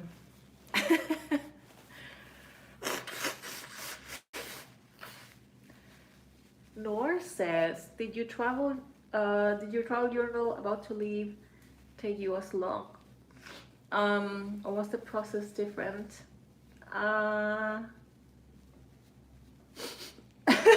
Wait, Julia says the tripod makes me feel like I'm drunk. Sorry, I think it already stopped. It only happens when I put it closer to me. Maybe the tripod doesn't want to be closer to me. Julia says, with this level of details, I don't think it goes fast, right? With about to leave, I think it took me less time only because I already knew what I had to draw. And I mean, it still took me a long time, but not as much as this one. No way.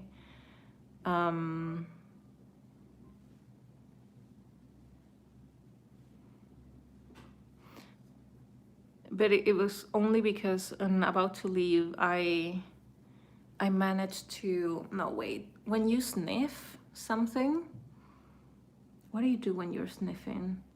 You do something like this. Oh yeah, that's the thing. This is why it was looking weird. Man, I kind of like, this is the thing with drawings, you can't get attached with with your drawings, because even when you like them, you have to erase them. Or maybe I have to do it closer to the thing. With about to leave, the thing is that what it happened is I already had kind of like a, is that how you, no, I'm supposed to do it like this. What am I doing, you guys? Why is this so weird? This is something that happens when you do this, that you have to be super observant about what you do. No, why is not work? Neck leans, head tilts right. Yes, that is what, okay. But I don't want it to be super obvious that she's sniffing something, so that's why I want it to be, look, this is the drawing that I did. Look at this.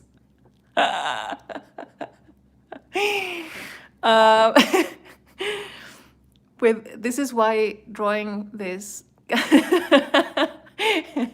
it's super hard, because you have to become like aware of your body and what it does when you do stuff. So if I want this to be as not super obvious, it will be something like this, you know? Would it work? No, I need it to be closer. Wait, you guys, wait a second. So with About to Leave, everything was kind of almost drawn. I just had to redraw it. And there you go. Yeah, it's more subtle. Otherwise, it would have been too cartoony. And that, I think overall with About to Leave, it took me about 7 months to do everything. Plus it was black and white. Plus I didn't draw any backgrounds. And I think what takes me the most right now are the backgrounds, those darn backgrounds. Other than that, I think this is going to be the longest time I've ever done a graphic novel. In forever. I'm always hunched over when I sniff stuff, says Misty. Misty, you're super aware when you sniff. Julia says, is this Irene? Sorry, I feel out of the loop. Yes, Julia, it is. It is. It doesn't look like a graphic, I mean like you know, like a sci-fi. But I promise it will be. This is the first couple of pages, so we're setting up the characters. We're getting to know one of the main characters right now. That's Molly. She goes to this coffee shop. She's a mess. She's a mess. That's all you need to know about her. I mean, aren't we all a mess? Oh, Beatriz is leaving us. Beatriz, don't leave us, please. Always love this live stream. It brings me it brightens my day. Thank you so much, friend, and everybody. You're so nice. Beatriz, you are nice. Have an amazing day. Thank you for staying so long with us. Aren't we all? Julia says. How many pages will it be? God, this is the moment when I'm like, no, it can't be. But yeah, it's more than 200 pages. So when you do this, it's like, okay. It's a lot, you guys. It's more than 200 pages. So I'm here for the long ride. And I knew this thing was going to take me a long time to do. But it's so good, you guys. I wish you could read the script. I mean, you're kind of reading it with me. Wait, so Dave's Cafe, I remember I had a study thing, you guys. So this is her living room, and these are a couple of like casting studies that I did. Look, so this is the idea that I had for Dave originally, and this is Molly, the main character, because they have a band with a cafe owner, and this is where they rehearse, like a shitty, tiny, smelly rehearsal room. And this is the seafront, and where's the cafe? There you go. So this is the coffee shop. This is actually what it looks like inside. And because it's Sham City, the original Sham City, the coffee shop, it's in like homeware shop. There's actually, everything is for sale. Like the table is for sale, and it's like lanes from Gilmore Girls' house, like everything is for sale. And that was super nice about Dave's Cafe. And this is the counter. This is actually, oh, look at this. Those vegan cupcakes though were so nice. And this is the counter that I'm drawing right now. So I remember the counter was made out of like random pieces of wood or like frames and stuff. And that made the cafe so special. But now I need to add like those cupcakes to make it more real. So what something that I learned, you guys, and I know I said this the last live stream, that on every frame, God, this looks overwhelming, I'm sorry, but just focus on this one. Every time you are saying something, every time you say anything, you're doing an action. So every time Ed, for example, he gave me, this is the script, you know? So this is what Ed's script looks like. So interior, small coffee shop. Molly takes a mug out of her backpack and puts it on the counter. I tend to divide every line or every 2 lines into numbers, because then I write them right here. So 5 is coffee now, 6 is out of curiosity, do you plan to pay for this? And 7 is like eventually. And every time you say something out loud, you have to be doing an action, because normally when you talk, you're doing something.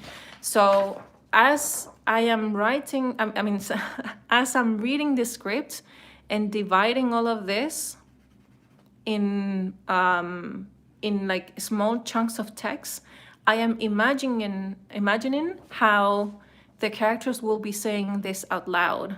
So for example, I imagine, like, I don't know, Molly saying coffee now, and she's like putting the mug on the counter loudly, obviously, and Dave grabs the mug and he's like, oh, I remember what she was sniffing. She was sniffing the cake. Okay, I need to put that.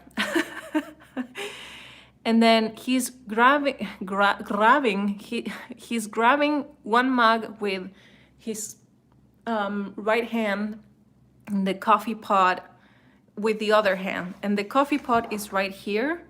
So basically while he's walking, while he's interacting, he's grabbing this coffee pot and talking to Molly. All of this movement, all of this dance that I just told you for that particular scene is what I go through when I'm doing the storyboard. I try to picture people doing stuff while they talk, and in which composition I can place that in one frame. Hahaha, the cake sniffer from Series of Fortunate Events. So I'm hoping this was, I wanted to share this with you guys, because this is usually what I go through when I do all of this. And this is why doing storyboard is so hard, because I have to picture people going from one place to the other. And so you have to get to know the place in terms of like, how characters move in one place. And this is why you need to know how a place looks like, because you need to imagine how these characters move along in this place, in a space, in a particular space. I hope that makes sense. I'm sorry if it didn't make sense. I was trying to make you part of the equation. The Sunny Corner says, those stars are pieces of art by Sunny Corner, no! Thank you so much. They were super fun to do. They were all based on pictures, obviously. I didn't do this out of my imagination, but this is actually the chairs that Dave had back then. The cool thing is that they were always different, because one week they were gone and the next week there were other chairs, you know. I guess that's why it was such a like a special place for us. I'm drinking water. Luz says, Fran, you finally check on the cleaning YouTube channels. I found them so satisfying to watch. Which ones, Luz? Juanita says, Ed's script is so clean and nice. My scripts are so messy. Juanita, this is only because Ed, he worked as a screenwriter. So he learned like doing this only because he worked at a TV show. So when we started working on the Dines, I asked him if he could only do like the dialogue. Although this thing for me is super useful to know, you guys. Like when, like, where and when this is happening. Is this daytime? Is this daytime? Exterior seafront day? All of these small nuggets of information, or any technicality or any detail that for me will be extra to know. It's super useful because I can imagine all of this better when it's written down. Yeah, the other day, for example, I always go back and forth with that in terms of like the things that he writes for me, because I know he sometimes has like really specific way in which he imagined things happening. For example, like, I know these are stupid details, but like which t-shirt Molly is wearing. She's a music connoisseur, so even that you can say so much about a character by the type of t-shirt that the person is wearing, even ironically or not. So the other day we were discussing, what was the t-shirt? Can I show you guys really quickly? What was the t-shirt that she was wearing when she was sleeping? Because I was just like, I think she was wearing a corn t-shirt, and he was like, no, I think she'll be wearing like we ended up putting this like Metallica Kill Them All t-shirt, and you can see that, you know, on this, yeah, she's sniffing her armpits, you know, only because it's so hard to, I don't know, yeah, it's hard to people to get to know your character. So even in these passive things, and by passive I mean t-shirts or like background things, you get to know a character better, or like what type of music does this person listen, or what books he has or she has on the counter. Wait, am I drawing this correctly? I mean, on the drawing he looks farther from here. How can I do this, you guys? Maybe if this, what, where's the coffee pot? There you go. Oh, I remember this coffee pot. Julia says the ugly sketchbook about which nothing is ugly. Vanessa says, so are these storyboards with numbers your version of the ugly sketchbook, the first one? You mean these ones, Vinay? These storyboards? Please let me know. To me, this is a very rough sketch. Yes, okay. A version of the ugly sketchbook. I don't know. Technically, they're not in my sketchbook, so I will say they're not, but they are, because this is a very quick and ugly or a really expressive way of what the characters are doing, and I tend to erase this a million times. I tend to put like tiny notes, like we can see the guy serving coffee, or things that I need to ask Ed later, or like move things around. But thank you for the compliments, Julia. But I hope I answer your question, Benay. Juanita says, I know he's a professional, but that's not nothing to stop me from unfairly comparing myself to him. Crying in amateur. No, Juanita, you're being too harsh on yourself. But the good thing is that it's not that this is the only way you can write a script. This is the way Ed wrote it, and it works for me. But if you find there's a better way for you to do it, just do it, baby. It's okay. Is everyone sniffing everything? Because I relate. I sniff everything all the time, Julia. So, but I love sniffing things. I love sniffing hamburguesa, my cat. I love sniffing cereal. I know. Pamela just woke up. Hi, Pamela. I slept through my alarm. I am in California. Good morning, everyone. Pamela, welcome. Oh my God. Thanks for your answer. Vinay, thank you for asking me. Kim says, I touch everything. Unfortunate in this time.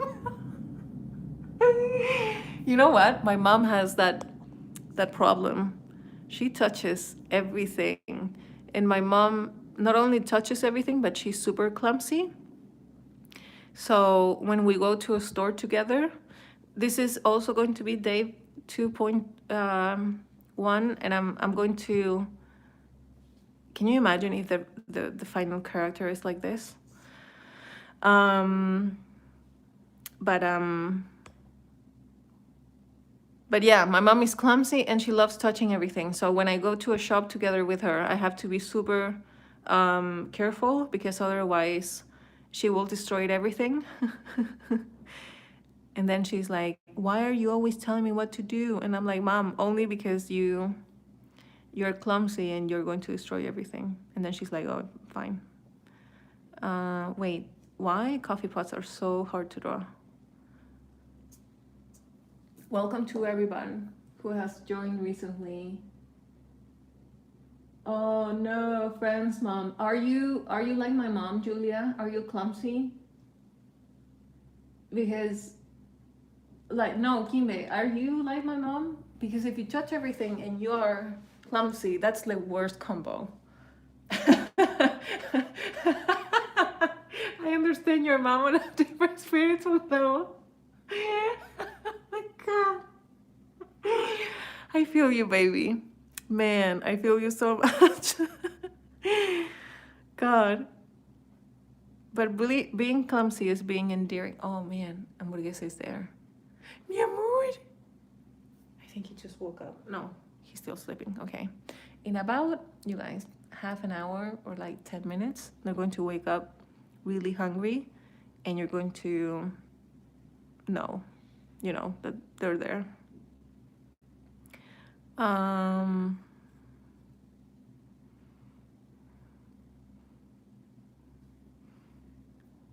Oh, they have a neck. Okay.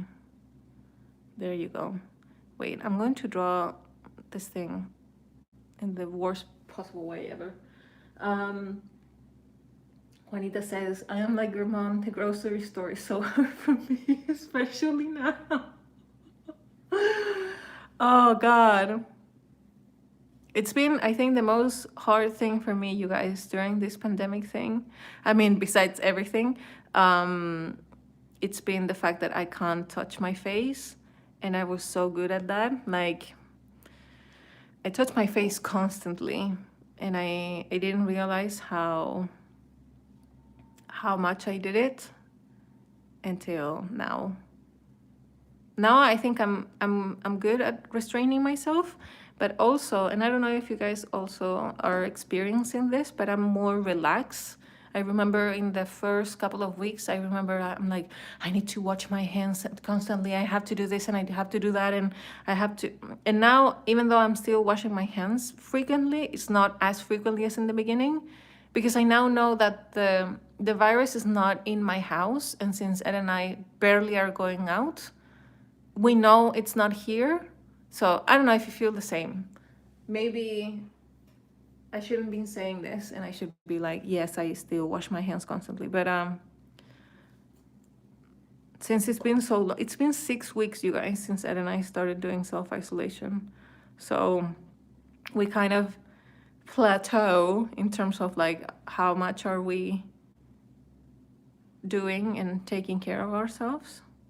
Wait, how do you grab a coffee pot? So you're doing something like this, right? Let me see if I can. Oh, your hand is supposed to be like this, right?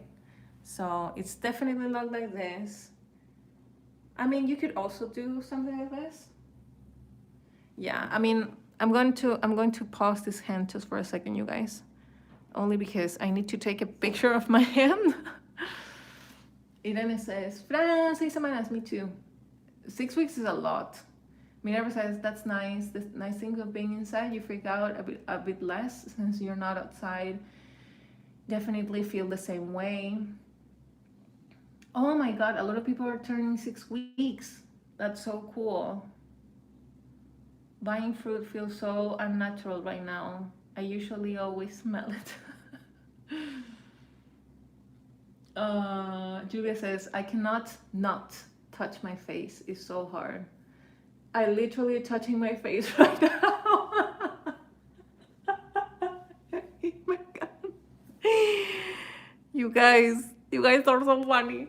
Wait, so if you grab something like this, I mean, he's talking with this person. I mean, if you could see what I'm doing right now. So it's something like this. So I guess it's not as wrong as I was drawing it, but I need like, maybe if I Google like man holding coffee pot. I mean, the pictures are so wrong, you guys. Oh, but I guess, no. You guys, the picture are so, look at this. It's just, it's not. Look at this. I guess I needed something like this, I guess, for the way the arm is locked. I guess I could use that as a reference. But I wish, have you ever been like, I need this very specific image, and you find it, but it's the other way? It's like, yeah, I guess it's fine. I can use that one or this one. Yes, this one is fine. The hand you had before looked right to me. Thank you, Kim. Thank you so much. This is me being, is paranoid the word? No. But like trying to do a good job, to be like, I'm doing the best I can. Maybe if I can flip this on freaking Photoshop, I can make it work. This is my life, you guys, flipping pictures of Photoshop. So it will be horizontally. There you go. Look, you guys, I flipped the, this is what I need right now. This is what I need. You're gonna be mine. How are you guys doing? By the way, if you have to leave, I will totally understand. This is usual. This is long. Lizzie, Fran, Google this. Look, pouring coffee, Gilmore Girl. Is this really? Oh my God, Lizzie, if this is the thing. Oh my God. Yes, this is the guy. I mean, yes. I mean, I guess this one will do. God, look what's hot. This is the hand we want. Thank you so much, Lucy. Lucy knows me too well. I still need to flip this image though, just to make it work. But yeah, that's the picture I wanted. This is the vibe, the energy that I wanted to channel in my life. There you go. Wait, let me read your comments super quickly. Irene says, Fran, llegué tarde, no sé si ya hablaste, pero ¿cómo estás? Estoy bien, estoy trabajando y tomando cafecito. I'm going to try español. Me duele la cabeza. Very nice. Juanita says, I'm working on the biggest, most complex digital illustration I've ever done. It's Mulan, Nausicaa, Pearl from Steven Universe, and Suki from Avatar The Last. Wow. Wow. By the way, thank you so much, Lizzie, for the picture. That's exactly what I needed. Juanita, that sounds so yeah. Anytime, Kimbe, if you need like Spanish help.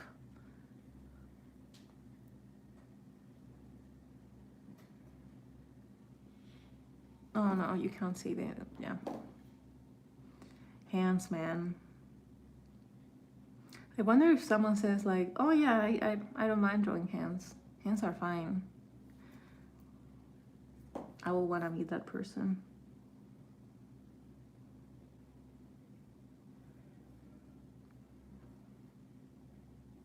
It's like perspective. There you go. No, you know what? I'm gonna pause this hand and I'm going to draw it later. Because, so the issue with, even though I love hands, Lou hands, Lou's hand is that I need the coffee pot to be present. And if I draw it too low, you won't be able to see it. So maybe this is the one I need only because it's higher and you can see the whole arm. Drawing hands is easy, said no illustrator ever. I know, right? God. I mean, between perspective and hands and bicycles, it's too much. Am I right, you guys? So wait, why are you doing that such complex illustration? I was wondering. Juanita, is that a commission? It sounds like a commission. It sounds like someone asked you to do that. Like, I want an illustration of all my favorite characters of all time. And you're like, okay, so is that for a commission or something? Man, I should have kept the first hand. There you go. I'm gonna keep this one for now, you guys. And now fake Dave will have to do. Wait, am I putting something on the background? I think I should. Only because, I mean, we're going to have some things on the background. Like this weird wall. And I don't want to add too much background because I know we're going to have like a text right here. I need to add the cake thing. And I had, oh, I just realized that the cakes are supposed to look like this. Okay, let me see if I can erase this very quickly just to add more reality. I thought they had one of those like cakes that are suspended on a plate, but in reality these are the ones that he had, so it's fine. Wait, you guys, let me read your questions. Lizzie says, I have to go for a bit, it's meeting time. Please be back, Lizzie, promise me. Flora says, love Liz, I have to go. It was really nice to start. Oh my god, it's okay, you guys, if you have to go. Bye, Flora and Lizzie.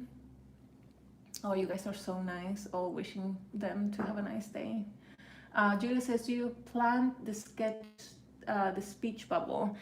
I don't know, Julia, because I was planning to write the text, but I think I will do that digitally. I will add everything else later. Oh, and it's my charger. Wait, you guys. Wait a second. I'm gonna take 5 minutes so I can charge it for a little bit. Yeah, can you? Yeah. There you go.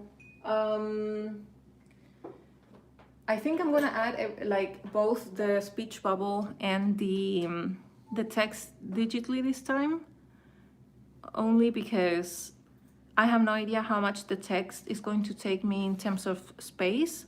So rather draw the entire frame as it had, for example, there was no text and then add it on top, rather than leave the space. I had an issue when I was drawing God, I learned so much when I was doing Eddie's opening some cookies. Can I show them, the guys? Look at that. Can you show them the brand? You guys, this is our crack. We love, these are the Uncle Eddie's vegan cookies. Oh, look at who's awake. Mi amor, look at you. I told you guys, in 10 minutes, I'm gonna. So these are the best cookies ever. God, Uncle Eddie's are so good. Everybody's saying that. My favorite ones are the peanut butter and chocolate chip ones. Oh, Chet, you guys, do you want some cookies? I hope, yeah. I wish you could say yes. I'm gonna take And these three. are my You want dirty one, or things. you- No, I'm fine. I'm gonna leave them here.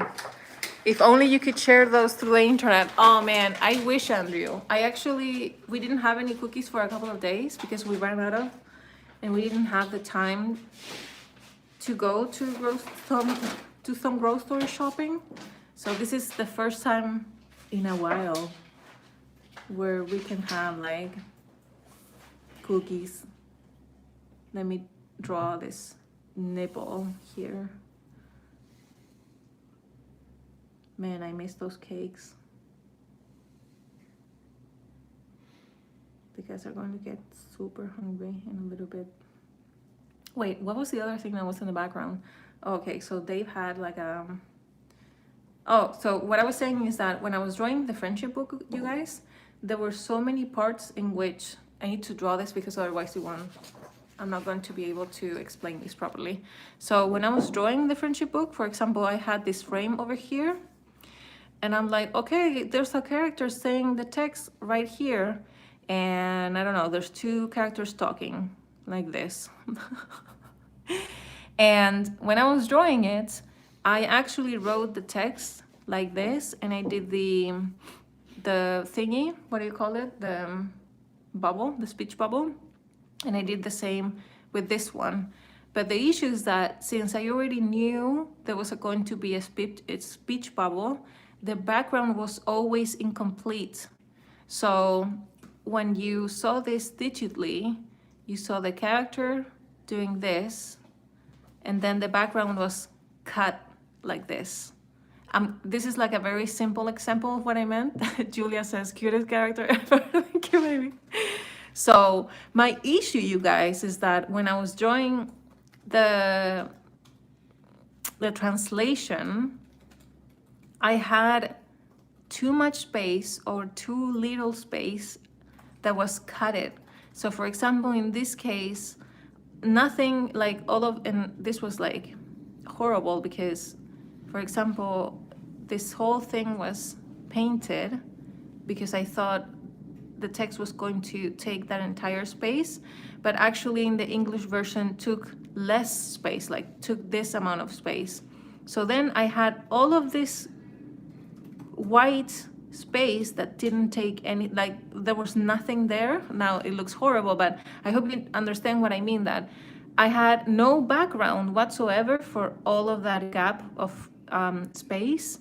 So now I finally got it. It took me so long, but when you're doing a graphic novel or a comic, and you know you're going to translate it in several languages, or the text is going to change, or the text is not definite at all, you're supposed to draw the entire background like so, like this, la la la la la la la, with the clouds, and look how happy they are.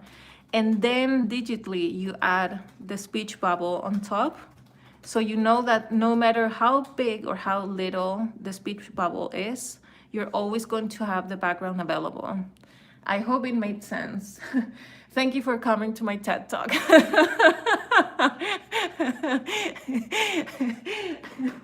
Oh my God. Ed, Andrew says hello. Hello. Hello, Andrew. Okay. Kimba says, I'm going to store today to get some Uncle Eddie's. Can I still buy the friendship book? Yes, you can, only in Spanish, but now we're done with the translation, so hopefully when this whole pandemic thing goes down a little bit, we're going to print it. And I'm so excited, you guys. Julia says, can you see that in manga translations where the bubble speech is almost empty? Mostly empty with a little bit text. Yes, this is exactly what happens in manga as well. That sometimes like you see this character like really anime. I mean like, and the text is this big and it says no. And you're like, oh wow, that's a lot of space for no. But yeah, that's what happens with text. Look at this. Sailor Moon. Anyway, blah, blah, blah, blah. Juanita says that actually it's a great thing to know. It makes sense, and I'm definitely going to follow this advice. Thank you, Juanita. It's tricky to explain, but I was so heartbroken when I realized this when I already finished the graphic novel. I wish someone told me this, beforehand. But now that I know, I just wanted to share that info with you because people need to know about this. I mean, now that I say it out loud, it sounds super obvious. Like, of course, you have to, of course, you need to leave that space open. But when I was doing the friendship book, I'm like, no, it wasn't obvious for me. Nadia says, voy a tener que ver todo el video de nuevo porque fue el día que más llamadas de trabajo recibí. ¿Por qué, Nadia? ¿Qué pasó? Julia says, the people need to know. Exactly. They need to know. I wish people were less secretive in terms of the information they share about graphic novels and stuff like that. I feel like unless you take a class or something like that, people are not going to share a lot of information about graphic novels. There you go. I think we're done with the page, you guys. Are we? Oh, wait, there's a plant. I mean, there's still going to be text around here, but I'm still going to do it.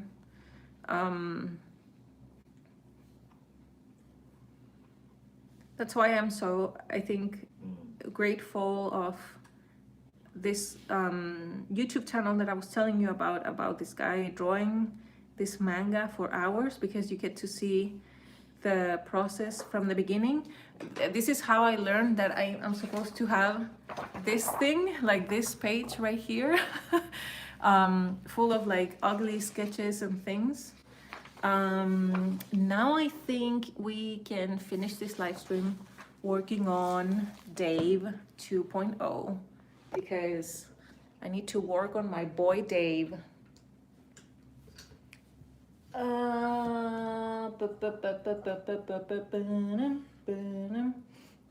Julia says, I love how you share your knowledge. Baby, I feel like it's the least thing I can do. I'm working on my tripod. I don't know if you can feel. Nadia says, personas que necesitan asistencia para grabar los directorios, que se hacen con Skype, todo eso, pone nerviosos a los empresarios viejitos. Ay, Nadia. Julia says, and we're waiting for your channel. Dave! Yes, so there you go. Why I wonder if it's moving because the camera is tilted. Should be. No, it's going to move forever, I think. Right? I wonder why it's moving, you guys. There you go. Let me see if it stops moving. It stops moving, you guys. That's amazing. Julia says, I'll be right back. Okay, you guys. At what time did we agree that we were going to stop this live stream? I just forgot about it. Maybe it's in like 20 minutes. Should we do like rough sketching? And then, so I believe Dave is like a really chill, cool guy. I don't know why.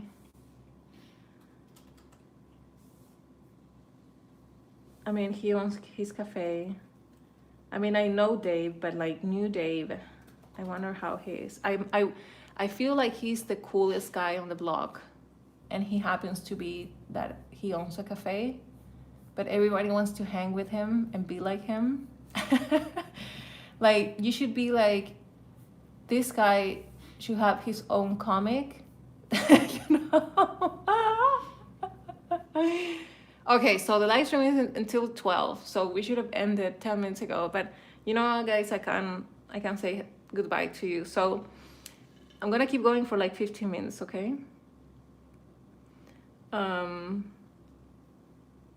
You know, sweet, beautiful, gorgeous Dave, amazing features, just like a really cool dude.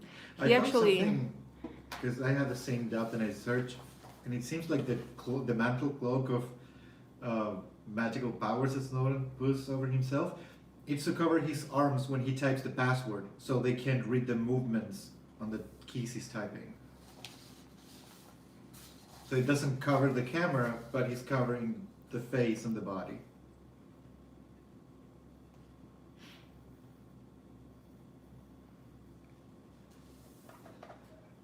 Oh, you guys, your comments.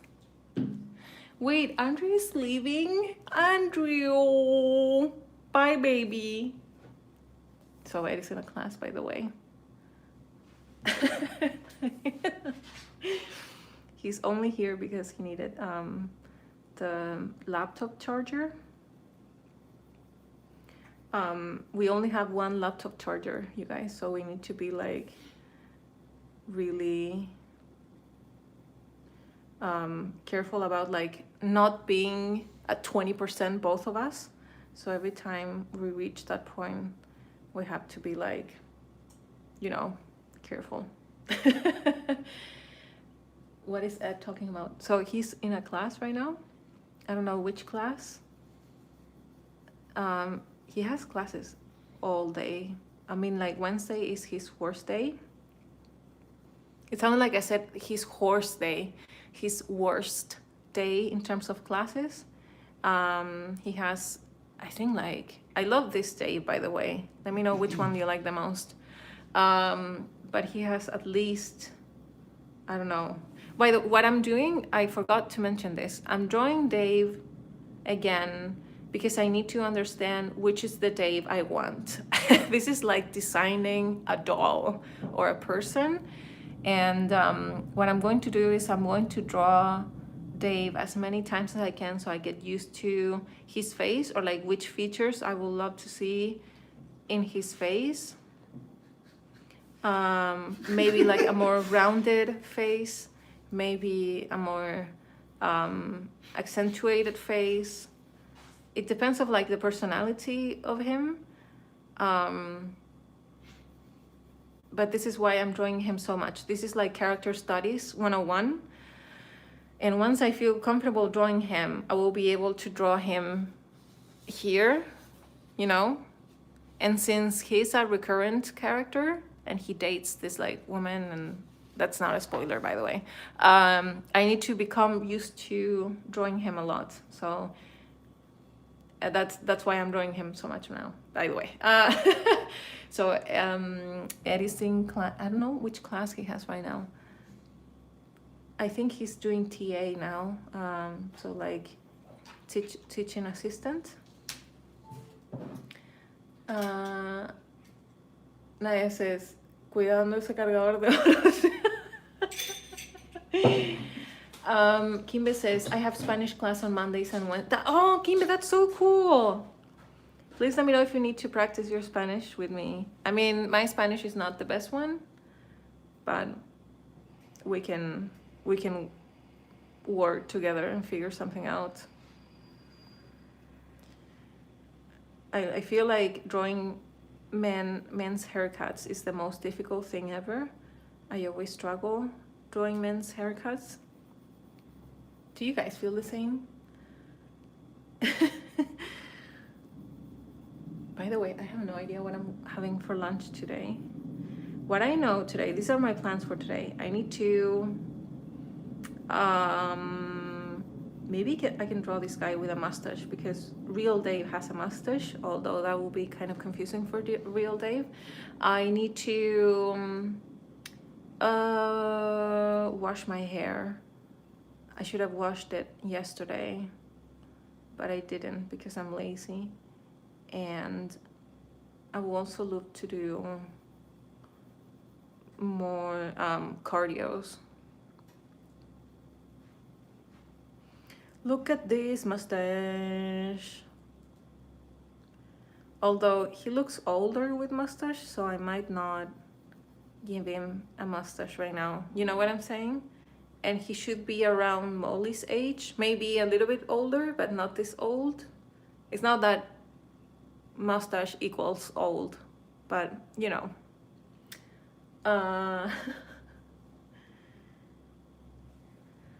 I kind of like him. This is the hardest thing as an illustrator. Aries, oh my god, Aries says, I finished my workday. I'm going to play Animal Crossing now. It was lovely working with you guys. Yay, Eddie! Bye! Please play for me. Eddie, we need to exchange Animal Crossing things. If you're willing, obviously. I would love to visit your island and stuff. Yeah. The feeling that I got from the mail is that if you're already Rosa says, me neither, but I'm following. Yeah, okay. Eri, let's do it. Getting a housing and moving back. The most difficult thing about drawing a character is to draw it exactly the same every time. What? Because like, even if I like this version, Yeah, I don't know. It's weird. I've even heard like people asking if the next semester is even gonna happen.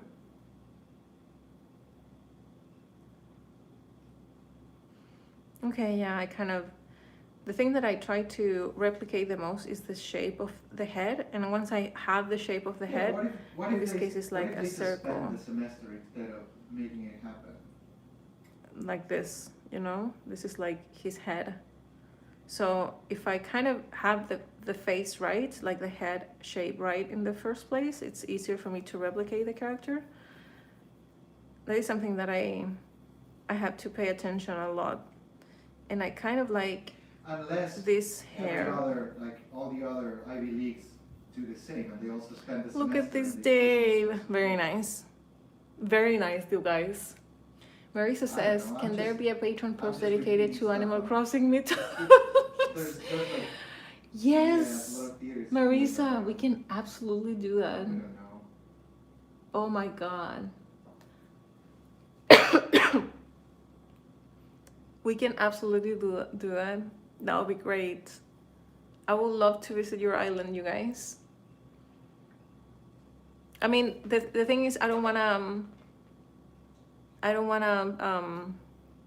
people to feel bad for not having Animal Crossing, but of course, like the ones who are playing, it will be great to join. Oh god, I'm burping like crazy. Vinay asks, how is Lou? She's good. I talked to Lou, I think a week ago, or like a couple of weeks ago, and she is doing well. I mean, as well as you can do at times like this, but she's spending her days with her husband, and we miss working together so much. But the cool thing is that she has an excuse to go out, which is her dog Whiskey. So she's going out every once in a while to doggy parks and trying to occupy her mind, drawing and working on personal projects. But yeah, she's fine. I was kind of worried about her because someone on her building tested positive, but nothing happened, and someone on her her husband's work also tested positive, but they were fine. So all of the risks came out well. I mean, in the sense that they are safe and nothing happened. But other than that, they're good. I love finding out about her life on social media and all the projects that she's doing. So Anna says, anyone else bored? Oh no, I'm sorry you're bored. Oh, with Animal Crossing, I had a couple of days when nothing happens, and I don't know, I not play for 2 days. Oh baby, you have to keep working. But how long have you, wait, let me see you too. Your beautiful, gorgeous face. It depends on in which stage you are. I remember the start is kind of slow, but then you just have to keep pushing I never got bored actually, but it's only because I play half an hour a day or like 1 hour a day. I thought you were bored with the live stream. I'm like, no, I want to entertain you guys. Kimba says, I haven't played Animal Crossing, nor I think I will ever find if I had a Switch. So I'm using Ed's Switch. That's the only reason why I'm playing Animal Crossing. Oh, and I will give your hugs to Lou, Nadia. Kimba says, we will never be bored with you, friend. Thank you, you guys. I love you so much, and I want to entertain you. And sometimes I do wonder if I'm boring you. But like genuinely, today I needed to make some progress with the graphic novel. So I really appreciate you spending time with me. It's been super hard to concentrate this week. I don't know why. So thank you for being with me today. It was yeah. I feel like I work harder when I'm with you.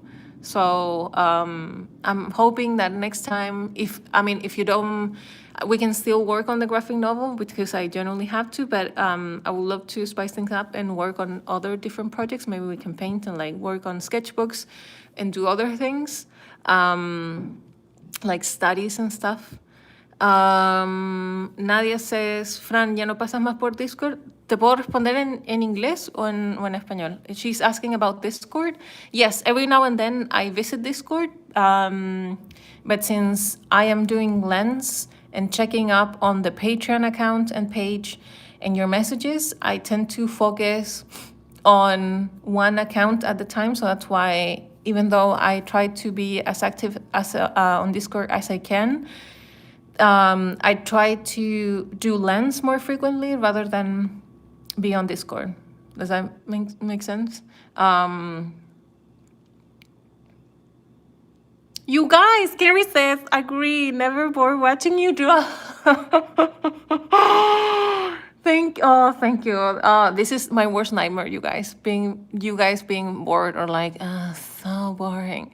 So, thank you so much. You didn't need to change everything every time you do live streams. It's so interesting and relaxing. Thank you, my loves. Seriously, thank you so much. Vanessa says, thank you, Fran. I feel like following your steps made me center and directed, and I too feel distracted. So thank you for helping me focus. Thank you so much, Vinay. You guys make me honestly be like wanting to be a better human and to work harder. Not necessarily like work until I pass out, but this part of the graphic novel has been so challenging. And with you, I feel like I have energy and I laugh and we, I don't know, I feel like I am my best version when I'm around you. So I love spending time with you. Look, You excluded us, Haley. this is hamburguesa wanting Ed to feed him.